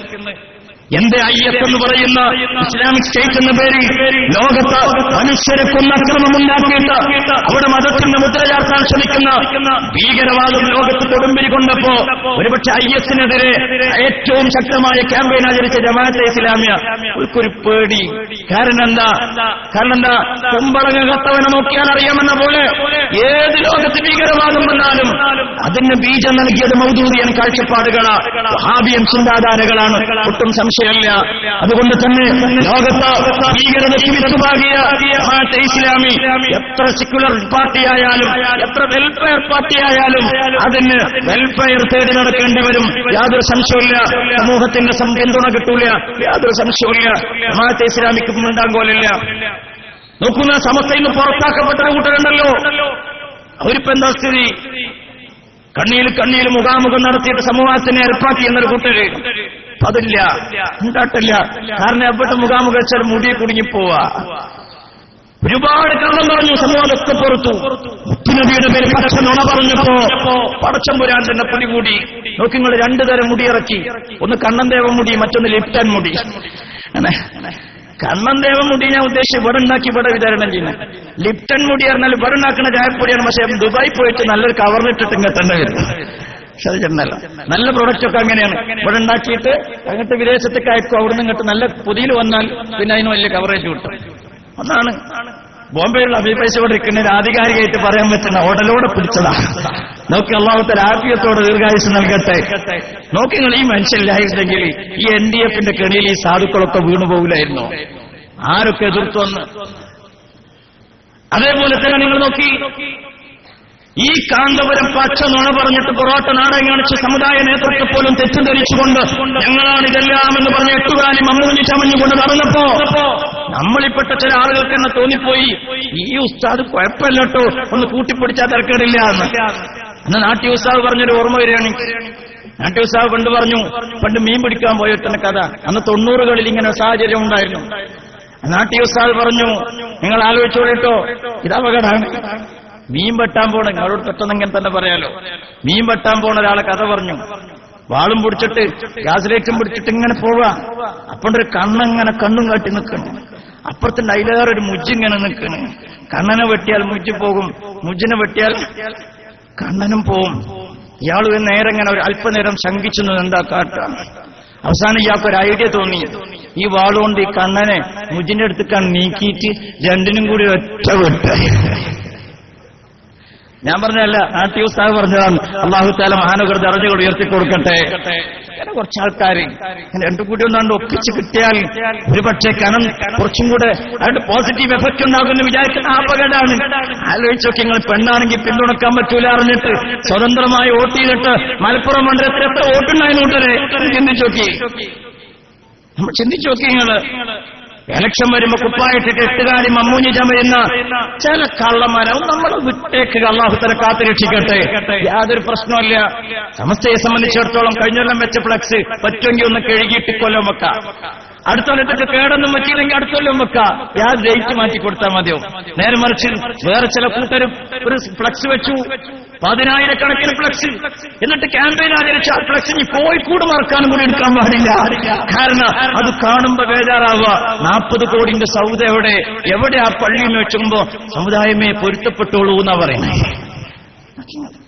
ആദർശ വിശുദ്ധി എന്ന ആവുകൊണ്ട് പറഞ്ഞാൽ സ്റ്റേജിൽ ഇറങ്ങിപ്പോവുക കൂട്ടര്. കാരണം മിണ്ടാൻ പറ്റില്ല. കുറച്ച് സമയം അമീർ ഭായി എന്തായാലും കുറച്ച് പറയും, കുറച്ച് വൈകും എന്തായാലും സദസ്സ്. ഏതായാലും നമുക്ക് ഇതൊക്കെ കിട്ടിയത് അല്ലാഹു തആല നിലനിർത്തി തരട്ടെ. നിങ്ങൾ ഈ സന്ദേശയാതൊന്നും എനിക്ക് തോന്നുന്നു സമ്മേളനത്തെക്കാളുടെ ഗുണഫലം ഉണ്ടാക്കിക്കൊണ്ടിരിക്കുകയാണ്. ഇപ്പൊ ഞാൻ തന്നെ മാവൂര് 2.5 മണിക്കൂർ പ്രസംഗിച്ചു. അതേപോലെ തന്നെ സുൽത്താൻ ബത്തേരിയിൽ 1 മണിക്കെത്തുന്ന വെച്ച് 12 പ്രസംഗം തുടങ്ങി. 2:45 എത്തണെങ്കിൽ വെള്ളം ഇങ്ങനെ കിട്ടിയടക്കിടക്ക്. എന്നാലും അതൊരു ആവേശം ഈ ഉമ്മത്തിന്. അല്ലാഹു തആല ഖിയാം വരെ നിലനിർത്തി തരട്ടെ. നോക്കി, നിങ്ങൾ വളരെ സ്നേഹത്തോടുകൂടെ ഉമ്മത്ത് ഏറ്റെടുത്തുകൊണ്ടിരിക്കുകയാണ്. ഞാൻ ഓർമ്മപ്പെടുത്തുന്നത് നമ്മൾ ചിന്തിക്കേണ്ടതുണ്ട്. ആദർശ വിശുദ്ധിയെക്കുറിച്ച് പറഞ്ഞാൽ സ്റ്റേജിലിരിക്കാൻ കഴിയില്ല. കാരണം ബഹുമാനപ്പെട്ട റഈസുൽ മുഹദ്ദിഖീൻ കണ്ണിയത്ത് ഉസ്താദിനെ ഓർക്കേണ്ടി വരും. കണ്ണിയത്ത് ഉസ്താദിനെ ഓർക്കുന്ന സമസ്തയുടെ വേദിയിൽ ഇത്തരം ആളുകൾക്ക് ഇരിക്കാൻ പറ്റൂല. ഏതാ കണ്ണിയത്ത് ഉസ്താദ്? ബഹുമാനപ്പെട്ട കണ്ണിയത്ത് ഉസ്താദിന്റെ അടുത്തേക്ക് നിങ്ങൾ ഒരു പക്ഷേ പലയിടത്തും കേട്ടതായിരിക്കാം. കണ്ണിയത്ത് ഉസ്താദിന്റെ മുമ്പിലേക്ക് വയനാട്ടിൽ നിന്ന് ഒരാൾ വന്നു. കണ്ണിയത്ത് ഉസ്താദിന് കുറച്ച് ചായപ്പൊടി കൊടുത്തു. കണ്ണിയത്ത് ഉസ്താദ് ചോദിച്ചു, എന്താണിത്? ഇത് ചായപ്പൊടിയാണ്. ഇതെന്തിനാണ് ചോദിച്ചു. ഇവിടെ വരുന്ന ആൾക്കാർക്കൊക്കെ കുറെ ആൾക്കാർ വരൂലേ, അവർക്കൊക്കെ ചായ കൊടുക്കാനാണ്. കണ്ണിയത്ത് ഉസ്താദ് അടുക്കളയിൽ ചെന്നിട്ട് ചായപ്പൊടി കൊടുത്തിട്ട് ഭാര്യയോട് പറഞ്ഞു, കുടുംബത്തോട് പറഞ്ഞു, ഇത് ചായപ്പൊടിയാണ്. ഇത് നമുക്ക് കുടിക്കാനുള്ളതല്ല, ഇവിടെ വരുന്നവർക്ക് കുടിക്കാനുള്ളതാണ്. അതുകൊണ്ട് ഈ ചായപ്പൊടി കൊണ്ട് നമ്മളാരും ചായ കുടിക്കരുത് എന്ന് പറഞ്ഞ ബഹുമാനപ്പെട്ട റഈസുൽ മുഹദ്ദിഖീൻ കണ്ണിയത്ത് ഉസ്താദ് മഹാനവരുടെ ദർജകൾ ഉയർത്തിക്കൊടുക്കട്ടെ. തമാശ ഒരാൾ പറഞ്ഞു, ഉസ്താദേ 100 റുപ്യ എടുത്തിട്ടാണ് ചായ കുടിച്ചോളിന്ന് പറഞ്ഞു. അത് കഴിയണത് വരെ അതുകൊണ്ട് ചായ മാത്രം കുടിച്ച ബഹുമാനപ്പെട്ട റഈസുൽ മുഹദ്ദിഖീൻ കണ്ണിയത്ത് ഉസ്താദ്. നോക്കൂ നിങ്ങൾ, മദ്ഹബിന്റെ അയിമ്മത്തിന്റെ രീതി എങ്ങനെയായിരുന്നു? ഒറ്റ കഥ പറയാം.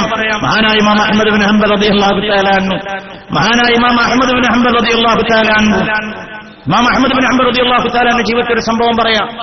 ഈ സദസ്സിലേറെ നന്നായിരിക്കും എനിക്ക് തോന്നുന്നു.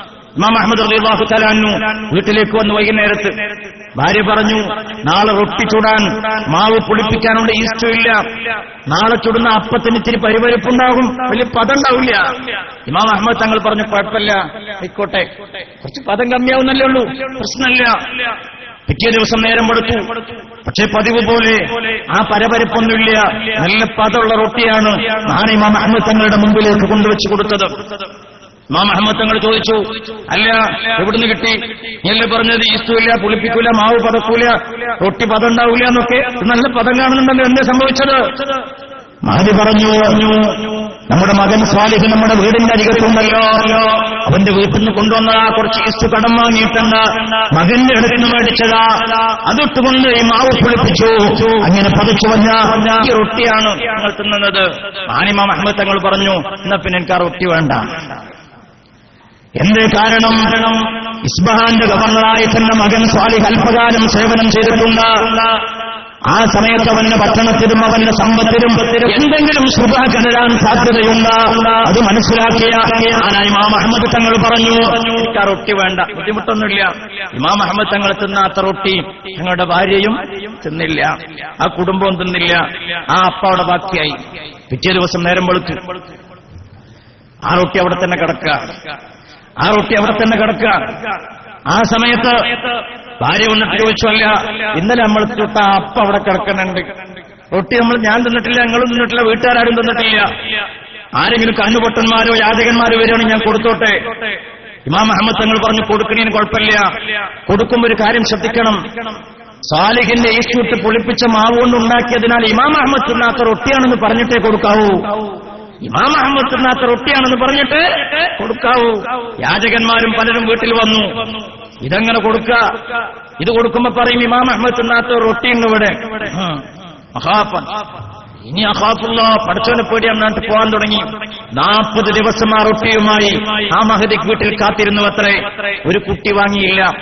40-ാം ദിവസം ഭാര്യ വീണ്ടും ചെന്നിട്ട് പറഞ്ഞു, നമ്മൾ ആ പഴയ റൊട്ടി ഇന്നിപ്പോഴും വരയില്, ഞാൻ കുറെ ആൾക്ക് കൊടുത്തു നോക്കി, ആരും തന്നിട്ടില്ല, ഇനി എന്താ ചെയ്യാ? അവസാനം മുണ്ടിനില്ല. ഭാര്യ പറഞ്ഞു, എനിക്കൊരു ഐഡിയ തോന്നുക, നമ്മുടെ തൊട്ടടുത്തുള്ള യൂഫ്രട്ടീസ് നദിയിൽ കൊണ്ടുപോയിടട്ടെ, എന്നാൽ മീനെങ്കിലും മത്സ്യങ്ങളെങ്കിലും തിന്നട്ടെ, എന്നാൽ അത് നന്നാവുമല്ലോ. അപ്പൊ പറഞ്ഞു, ഞാൻ തടയുന്നില്ല, ഞാനതിന് തടയുന്ന എനിക്ക് വിരോധമില്ല. ഇമാം അഹ്മദ് തങ്ങൾ പറഞ്ഞപ്പോ അവിടുത്തെ ഭാര്യ ആ റൊട്ടി എടുത്തുകൊണ്ട് യൂഫ്രട്ടീസ് നദിയിൽ കൊണ്ടുപോയിട്ട് ചരിത്രം പരിശോധിച്ചാൽ അറിയാം, ആ ദിവസം മഹാനായ ഇമാം അഹ്മദ് തങ്ങൾ കുറിച്ചു വെച്ചുവത്രേ, ആ ദിവസത്തിന് ശേഷം യൂഫ്രട്ടീസ് നദിയിൽ നിന്ന് ഒരു മത്സ്യത്തെ പോലും ഇമാം അഹ്മദ് തങ്ങൾ കടിച്ചിട്ടില്ല കണ്ടതുണ്ട്. ഈ റൊട്ടി കൊണ്ടുപോയിട്ട് യൂഫ്രട്ടീസ് നദിയിൽ നിന്ന് പിന്നീട് ഒരു മത്സ്യം മഹാനായ ഇമാം അഹ്മദ് തങ്ങൾ കടിച്ചിട്ടില്ല. അതായിരുന്നു മദ്ഹബിന്റെ ഇമാമങ്ങളുടെ സൂക്ഷ്മത. അത് ഉൾക്കൊണ്ടുകൊണ്ട് മഹാനായ റഈസുൽ മുഹഖഖീൻ കണ്ണിയത്ത് ഉസ്താദ് ജീവിതത്തിൽ നമുക്ക് കാണിച്ചു തന്നത്, ബഹുമാനപ്പെട്ട കാളമ്പാടി ഉസ്താദ് ഇത് പഠിക്കാൻ നീങ്ങിയത്, ശംസുലും അത് പഠിക്കാൻ നീങ്ങിയത് ഒക്കെ നമ്മൾ കണ്ടും അനുഭവിച്ചും കഴിഞ്ഞ മഹാന്മാരാ. പൂർവികരായ മഹത്തുക്കളെ സംബന്ധിച്ചിടത്തോളം അതിലേറെ വലിയ മഹത്വം പറയാനുണ്ട്. കറാമത്തുകൾ ഒരുപാട്, അത്ഭുതങ്ങൾ ഒരുപാട് കാണിച്ചു തന്ന മഹാന്മാർ വിശുദ്ധമായ ജീവിതം നയിച്ചു. നോക്കൂ നിങ്ങൾ, ഒരു മുഅ്മിനെ സംബന്ധിച്ചും കൂടെ പറഞ്ഞ് ഞാൻ അവസാനിപ്പിക്കുകയാണ്. ഒരു മുഅ്മിനെ സംബന്ധിച്ചിട്ട് 3 അമാനത്ത വളരെ പ്രധാനപ്പെട്ടത്. ഒന്ന്, നാവ് കൊണ്ട് പറയുന്നത് സ്വദഖാവണം, സത്യസന്ധമാവണം. പറയുന്ന വാക്കിന് വില വേണം. അത് ഇന്ന് പറഞ്ഞത് നാളെയും പറയാൻ പറ്റണം. അത് ജമാഅത്തുകാർക്ക് കഴിയൂല, അത് മുജാഹിദ് കഴിയൂല, അത് കാന്തപുരത്തിനും കൂട്ടർക്കും കഴിയൂല, അത് ആനക്കാർക്ക് കഴിയൂല, അത് ഏതൊരു കൂട്ടർക്കും കഴിയൂല. നമ്മൾ ചിന്തിക്കേണ്ടതുണ്ട്. കാരണം അവരൊക്കെ ഓരോ സമയത്തിന് അവസരവാദവുമായിട്ട് മുന്നോട്ട് വന്നവരാ. കഴിയില്ല. സമസ്തയെ സംബന്ധിച്ചിടത്തോളം അനശ്വരമായി എന്നും ഇതാ ഒരേ സ്വരത്തിൽ മുറുകെ പിടിച്ചു നിൽക്കാൻ കഴിയും. നാക്കിന്റെ മാനത്ത് എന്തുകൊണ്ട്, എന്ത് പറയണം എന്നതിനെ കുറിച്ചൊരു ചിന്തയുണ്ടാവണം. സത്യസന്ധമായ വാക്കുകൾ പറയണം. രണ്ടാമത്തത് സാമ്പത്തികമായ വിശുദ്ധിയാണ്. സമ്പാദിക്കുന്ന രീതി, അത് സൂക്ഷിക്കുന്ന രീതി, അത് വിനിയോഗിക്കുന്ന രീതി. എവിടുന്നാണ് സമ്പാദിച്ചത്, എവിടെയാണ് ചെലവാക്കുന്നത്, എങ്ങനെയാണത് സൂക്ഷിക്കുന്നത് വളരെ പ്രധാനമാണ്. എന്നാൽ അക്കും ബാത്തിലുമില്ലാതെ പോകുന്ന സ്ത്രീ വന്നാൽ വളരെ അപകടമാണ്. അല്ലാഹു തആല നമ്മെ കാത്തുരക്ഷിക്കട്ടെ. ഹറാമിയത്ത് ആമാശയത്തിലുണ്ടായ പടച്ചോൻ ദുആ കിജാബത്തോട് കൂല നമ്മൾ ആലോചിക്കേണ്ടതാണ്. അല്ലാഹു തആല നമ്മളെ കാത്തുരക്ഷിക്കട്ടെ. അതേപോലെ തന്നെ ലൈംഗികമായ വിശുദ്ധി. ഈ സദസ്സിന്റെ മഹത്വം മാനിച്ചുകൊണ്ട് സമസ്തയിൽ നിന്നും പുറത്താക്കപ്പെട്ടവരുടെയും മറ്റു പലരുടെയും കഥകൾ ഞാനിവിടെ പറയുന്ന റബ്ബ് നമ്മളെ കാത്തുരക്ഷിക്കട്ടെ. നോക്കണേ നിങ്ങൾ, ഈ 3 വിശുദ്ധിയും കാത്തു സൂക്ഷിക്കാത്തവർക്ക് സമസ്തയുടെയും മഹതമായ പൈതൃകം അവകാശപ്പെടാൻ കഴിയൂല. നമുക്കൊരു വിയോജിപ്പില്ലല്ലോ. പോകുന്നവർ പൊയ്ക്കോട്ടെ. സ്വന്തമായ വ്യക്തിമുദ്രയുണ്ടാക്കണ്ടേ, സ്വന്തമായ അടയാളം ഉണ്ടാക്കട്ടെ. 40 ആളിരിക്കുന്ന ഒരു സദസ്സിന് 6 ആളോട് ഗേറ്റിന് പുറത്തുക്കാൻ പറഞ്ഞിട്ട് 6 ആൾ പറയാൻ ഞങ്ങളതാണ് ക്ലാസ് റൂം, ഞങ്ങൾ 34 ആളെ പുറത്താക്കി എന്ന് പറഞ്ഞാൽ അപകടമല്ലേ? അവര് പുതിയ ക്ലാസ് റൂം ഉണ്ടായിക്കോട്ടെ, പുതിയ സംവിധാനം ഇട്ട് പോയിക്കോട്ടെ. സമസ്തയുടെ പതാകയും സമസ്തയുടെ സംവിധാനങ്ങളും ദുരുപയോഗം ചെയ്തിട്ട് പൊതുസമൂഹത്തെ കൊള്ളയടിക്കുന്ന നോക്കൂ നിങ്ങൾ. സമസ്തയുടെ പേരിൽ ആ പിരിവ് നടത്തുന്നത്. സാധുക്കളായ ആളുകൾ സമസ്ത എന്ന് കേട്ടാൽ അതുമായി സഹകരിക്കും. നമ്മുടെ വിദ്യാഭ്യാസ സ്ഥാപനങ്ങൾ കരുവാര കൊണ്ടുവരാ, ഞങ്ങള് കരുവാറിന്റെ എത്തിങ്ങാനാണ് പിരിവ്. കരുവാര കൊണ്ടെത്തിങ്ങാനാ ദാറുന്നജാത്ത് എല്ലാവരും സഹായിക്കും. അപ്പൊ പറയാ കരുവാര കൊണ്ടെത്തിങ്ങാനൊക്കെ ഇപ്പോഴും കെട്ടിടായിട്ടില്ലേ എന്നോട് ഒരാൾ ഫോൺ ചോദിച്ചു. കരുവാറിന്റെ എത്തിങ്ങാനൊക്കെ നല്ല കെട്ടിടമുണ്ടല്ലോ. അല്ല, ഒരു ഷെഡ് കാണിച്ചിട്ട് കരുവാറിന്റെ എത്തിങ്ങാനാണ് സഹായിക്കണം, മാനൂരയുടെ നാടാണെന്ന് പറഞ്ഞിട്ടാണ് സഹായത്തിന് വരുന്നത്, എന്താ കാട്ടണം ചോദിച്ചു. മാനൂര് എത്തിങ്ങാനൊക്കെ അങ്ങനെ കെട്ടിടമില്ലാത്ത ബുദ്ധിമുട്ടൊന്നുമില്ല. അപ്പൊ അന്വേഷിച്ചപ്പോഴാണ് അങ്ങനെ മേലാറ്റൂർ റോട്ടിന് ഒരു പന്തലെത്തിക്കണ്, അതിന്റെ പേരിൽ ലോകത്തൊട്ടാകെ പിരിവാണ്. കാളിയാവിലെ റേഷൻ പരിപാടി ഉണ്ട്. കൊല്ലം ജില്ലയിൽ ഞാനൊരു പരിപാടിക്ക് പോയി. അപ്പൊ പറഞ്ഞു, നിങ്ങൾ നാട്ടിലൊക്കെ പച്ചസാധുക്കളല്ലേ, അരി കിട്ടാതെ വിഷമിക്കുന്നവരല്ലേ, ഞങ്ങൾ ഒരു മാസത്തെ അരി ഇവിടുന്ന് സ്പോൺസർ ചെയ്തിട്ടുണ്ടായിരുന്നു. അപ്പൊ നോക്കുമ്പോ SSFന്റെ 15 ആൾക്കെന്ന് ഒപ്പ് വാങ്ങിയിട്ട് 5 കിലോ അരി കൊടുക്കുന്നുണ്ട് അവിടെ. അപ്പൊ അന്വേഷിച്ച് നോക്കുമ്പോ ഇതിന്റെ പേര് ദുനിയാവിൽ പിരിവടത്താത്ത സ്ഥലങ്ങളില്ല. ഇങ്ങനെ കള്ളപ്പിരിവ് നടത്തിയിട്ട് വ്യാജപ്പണം സമാഹരിച്ചുകൊണ്ട് സമൂഹത്തെ പറ്റിക്കുന്ന ഒരു ശരിയല്ല. അവനവന്റെ ലേബലിൽ ഒട്ടിച്ച് നടക്കുകയും സമസ്തയുടെ അക്കൗണ്ടിലേക്ക് ഈ വൃത്താന്തങ്ങളെ ഈ വേണ്ടാത്ത പണികളുമായി ഞങ്ങൾ മുന്നോട്ട് വളരെ വിനയത്തോടെ അഭ്യർത്ഥിക്കുകയാണ്. അതേപോലെ തന്നെ മുത്തുനബിയുടെ പേര് നുണ പറഞ്ഞാൽ അല്ലാഹുവിന്റെ ഹബീബ് നരകത്തിൽ അവന്റെ ഇടമുറപ്പിച്ചോട്ടെ എന്ന് ഹബീബായ തങ്ങൾ പറഞ്ഞിരുന്നെങ്കിൽ അല്ലാഹു തആല നമ്മെ കാത്തുരക്ഷിക്കട്ടെ. ഓർത്തോക്കിങ്ങൾ ഈ കൂട്ടർക്ക് ഇതിനോടൊരു വിലയില്ലാന്ന് മനസ്സിലായില്ലേ? ഈ ജാലിയൻവാലപ്പുഴ കോഴിക്കോട് വന്നില്ലേ, മൂപ്പര് ഹോൾസെയിലായിട്ടാ വന്നത്. ഞാൻ ആർക്കൊക്കെ വേണ്ട ചോൽക്കൊക്കെ കൊടുക്കാൻ പറ്റുന്ന ഇല്ലാത്ത ഒന്നുമില്ല. മൂപ്പരിങ്ങനെ വിചാരിച്ചു ഇവിടെ മുടിവെള്ളം കൊണ്ട് 40 കോടി കിട്ടിയതൊക്കെ പറഞ്ഞു മൂപ്പര് വലിയ അവസരമായിട്ട് വന്ന സാധു ഉള്ളതൊക്കെ പാടെ മുടിപ്പൊറുക്കിയാണ്ട് കോഴിക്കോട് സ്റ്റാൾ കിട്ടി. തൊട്ടപ്പുറത്ത് താമസിക്കുന്ന വല്യോപ്പര വൈക്കൊന്ന് തിരിഞ്ഞോക്കില്ല, അതേതോ അണ്ണാച്ചി വന്നിട്ടാണ് പറയുന്നത്. നോക്കിങ്ങള് ആലോചിച്ച് നോക്കി, വല്ലാത്തൊരു കഷ്ടല്ലേത്. ഇവർക്കെന്നതൊരു വിശ്വാസമില്ല. നല്ലൊരു ഗ്രൂപ്പ് ശക്താണ്. ഞാൻ ആ ഭാഗത്തേക്ക് കിടക്കണില്ല. കൊടുവള്ളിയിൽ വെള്ളക്കച്ചവടം നടക്കുകയാണത്രേ. വെള്ളക്കച്ചവടം തന്നെ ഈ വെള്ളം ഒരു കുപ്പിക്ക് 1000 ഉറുപ്പിക വെച്ചിട്ട് അങ്ങനെ കൊടുക്കുക. അപ്പൊ ഒരു 3-4 കുടം ബാക്കിയായിത്തരേ. അപ്പൊ നോക്കുമ്പോ എല്ലാവരും ആളൊഴിഞ്ഞൊക്കെ തെങ്ങിലോട്ട് കാത്തു. കാരണം എന്താ? ഓൾക്കറിയപ്പോ ഇതിൽ ഇത്രേ കാസയുള്ളൂ എന്ന്. സാധുക്കളെ പറ്റിക്കാൻ വേണ്ടി ഉണ്ടാക്കിയതാ. അല്ലാഹു തആല നമ്മളെ കാത്തുരക്ഷിക്കട്ടെ. ഞാൻ പറഞ്ഞു വരുന്നത് നമ്മൾക്ക് വലിയ ഉത്തരവാദിത്തങ്ങൾ നിർവഹിക്കാനുണ്ട്. ഞാൻ നേരത്തെ പറഞ്ഞ പോലെ വിദ്യാഭ്യാസ രംഗത്ത് നവോത്ഥാനം നമ്മൾ സൃഷ്ടിക്കുകയാണ്. ഇവിടെ മാത്രമല്ല, GCC മൊത്തം ചെന്ന് നോക്കി നമുക്ക് സ്വന്തമായ കാലിൽ നിൽക്കാനുള്ള അസ്തിത്വവും ആസ്തിയും സംവിധാനവും അൽഹംദുലില്ലാഹ് സമൂഹത്തിന്റെ എല്ലാവരുടെയും കൂട്ടായ്മയുടെ സഹായ സഹകരണത്തിൽ നമുക്ക് സാധ്യമായിട്ടുണ്ട്. അഹങ്കരിക്കാനല്ല, ശുക്ർ അധികരിപ്പിക്കേണ്ട സമയമാണിത്. ശക്കർത്തും നിങ്ങൾ ശുക്ർ ചെയ്തല്ല ചെയ്തെന്നൊക്കെ അല്ലാഹു തആല നമുക്ക് വർദ്ധിപ്പിച്ച് വർദ്ധിതമായ വീര്യത്തോടെ മുന്നോട്ട് പോകാൻ പറ്റും. നമ്മൾ ആരെയും ആക്ഷേപിക്കാൻ പറയല്ല. ഈ സമൂഹം തെറ്റിദ്ധരിക്കാൻ പാടില്ല. പ്രത്യേകിച്ചും ഒരു ജനാധിപത്യ സംവിധാനത്തിൽ ജീവിക്കുന്ന നമ്മെ സംബന്ധിച്ചിടത്തോളം ഇവിടെ കൃത്യമായും നമുക്ക് അതിന്റെ ആശയഗതികൾ ഉണ്ടാവേണ്ടതുണ്ട്. പ്രത്യേകിച്ചും ഇവിടെയുള്ള ഇത്തരം ഒത്തുകൂടലുകൾക്ക്, ഇവിടെ ശക്തിബലങ്ങൾക്ക്, പല പ്രകടനങ്ങൾക്ക് അതിൻ്റെതായ പ്രസക്തിയുണ്ട്. അതല്ലെങ്കിൽ നമ്മൾ അവഗണിക്കപ്പെടുകയും വ്യാജനാണയങ്ങൾ, കള്ളനാണയങ്ങൾ ഇവിടെ ഒറിജിനലായി തെറ്റിദ്ധരിപ്പിക്കപ്പെടുകയും ചെയ്യും. അതുകൊണ്ട് തന്നെ സത്യമായി സമൂഹത്തെ തെര്യപ്പെടുത്താൻ ഇത്തരം വേദികൾക്ക് കഴിയേണ്ടതുണ്ട്. ഞാൻ നീട്ടിക്കൊണ്ടു പോകുന്നില്ല. ഞാൻ പറഞ്ഞു വരുന്നത് അല്ലാഹു തആല വലിയ തൗഫീഖ് നൽകിയവരാ നമ്മൾ. ബഹുമാനപ്പെട്ട സമസ്തയുടെ തണലിൽ നിൽക്കാൻ, കണ്ണിയത്ത് ഉസ്താദിന്റെ പിന്മുറക്കാരാവാൻ, കാളമ്പാടി ഉസ്താദിന്റെ പിന്മുറക്കാരാവാൻ, ബഹുമാനപ്പെട്ട ചെറുശ്ശേരി ഉസ്താദിന്റെ കീഴിൽ നിൽക്കാൻ, ബഹുമാനപ്പെട്ട കോയക്കുട്ടി ഉസ്താദിന്റെ തണൽ നിൽക്കാൻ അൽഹംദുലില്ലാഹ് നമ്മുടെ നേതാക്കന്മാർ ഓരോരുത്തരായി വന്നുകൊണ്ടിരിക്കുകയാണ്. നേരം വെളുക്കോളം പ്രസംഗിക്കണമെങ്കിൽ റെഡി അവിടെ. ഇവിടെ യാതൊരു ആശയത്തിനും കമ്മില്ല, ഒരു ബേജാറുമില്ല. അൽഹംദുലില്ലാഹ് അല്ലാഹു തആല നമ്മുടെ സദസ്സിനെ സ്വീകരിക്കട്ടെ. പറയാൻ മാത്രമുണ്ട് നമുക്ക്. നോക്കൂ നിങ്ങൾ, കേരളത്തിലെ ഭൗതിക സംവിധാനങ്ങളെ മുഴുവനും വെല്ലുന്ന രീതിയിലുള്ള മതപരമായ സംവിധാനം, സെറ്റപ്പ്, മഹല്ല് കേന്ദ്രീകരിച്ചുകൊണ്ടുള്ള ദീനീ ദഅവാ പ്രവർത്തനങ്ങൾ, സ്ഥാപന കേന്ദ്രീകൃതമായ അതിശക്തമായ നവോത്ഥാനം, ഇതാ ഇനി അടുത്ത നൂറ്റാണ്ടിനെ എല്ലാ അർത്ഥത്തിലും സ്വീകരിക്കാൻ ഒരുങ്ങുന്ന തലത്തിലേക്ക് കേരള മുസ്ലിം സമാജം ഒരുങ്ങിക്കഴിഞ്ഞിരിക്കുന്നു. അതുകൊണ്ട് 90-ാം വാർഷികം എന്ന് പറയുമ്പോൾ കേവലം പരിപാടികൾക്ക് വേണ്ടി പരിപാടി നടത്തുന്ന സമസ്തയുടെ രീതിയല്ല. ഇവിടെ സഹിഷ്ണുതയുടെയും സ്നേഹത്തിന്റെയും സമാധാനത്തിന്റെയും നല്ല നാളുകൾ സൃഷ്ടിച്ചെടുക്കാൻ സമസ്ത അതിന്റെ വഴിക്ക് മുന്നോട്ട് പോവാണ്. അപ്പൊ അതുകൊണ്ട് തീർച്ചയായും എനിക്ക് വിനയത്തോടുകൂടി ഓർമ്മപ്പെടുത്താനുള്ളത്, വരാനിരിക്കുന്ന സമ്മേളനം നമ്മുടെ ഓരോരുത്തരുടെയും ജീവിതത്തിലെ അസുലഭ മുഹൂർത്തമാണ്. അല്ലാഹു തആല എത്ര ആയുസ് തരും നമുക്കെന്ന് പറയാൻ കഴിയില്ല. ഈ 90-ാം വാർഷിക സംഗമത്തിൽ നമ്മളൊന്ന് സംബന്ധിക്കാതെ പോയാൽ നമ്മുടെ ജീവിതത്തിൽ നമുക്ക് കിട്ടുന്ന ഏറ്റവും വലിയൊരു അവസരം നമ്മൾ നഷ്ടപ്പെടുത്തിയതിന്റെ പേര് നമ്മൾ ഖേദിക്കേണ്ടി വരും. അതുകൊണ്ട് ആ സമ്മേളനത്തിലേക്ക് പരമാവധി നമ്മൾ എത്തിച്ചേരുകയും സമസ്തയുടെ പ്രവർത്തനങ്ങളുമായി പരമാവധി ചേർന്ന് നിന്നുകൊണ്ട്, അരുചേർന്നുകൊണ്ട് അതിനെ സഹായിച്ചും അതുമായി സഹകരിച്ചും അതിന്റെ പ്രവർത്തനങ്ങൾക്ക് എന്തൊക്കെ ചെയ്തെടുക്കാൻ കഴിയോ ഇക്കാലത്ത് ദീനിന്റെ സംരക്ഷണത്തിന് വേണ്ടി ചെയ്യുന്ന ഏറ്റവും വലിയൊരു സംവിധാനമാണ്. അതുകൊണ്ട് നമ്മുടെ എല്ലാ ബിദ്അഈ കക്ഷികളെയും നമ്മൾ മാറ്റിവെക്കുക. അത് ജദ്ദത്തുൽ മുജാഹിദാവട്ടെ, ജമാഅത്തെ ഇസ്ലാമിയാവട്ടെ, ഷാ മുഹമ്മദ് ഇല്യാസിന്റെ സ്വപ്ന ദർശനമായ തബ്ലീഗ് ജമാഅത്താവട്ടെ, ഒക്കെ പറയുന്ന സ്ഥാപക നേതാക്കളെ കുറ്റപ്പെടുത്തിക്കൊണ്ടിരിക്കുകയാണ്. അങ്ങനെയല്ലേ ജമാഅത്തെ ഇസ്ലാമിയുടെ മൗദൂദിയുടെ കുത്തുബാത്ത് പബ്ലിഷ് ചെയ്യാൻ അവർക്ക് കഴിയാത്ത സ്ഥിതിക്ക് ജമാഅത്തെ ഇസ്ലാമിനെത്തിയില്ലേ? കാരണം കുത്തുബാത്ത് വായിച്ചാൽ ഇന്നത്തെ ജമാഅത്തെ ഇസ്ലാമി ജമാഅത്തല്ല എന്ന് പറയേണ്ടി വരും. അവസ്ഥയിലേക്ക് എത്തി.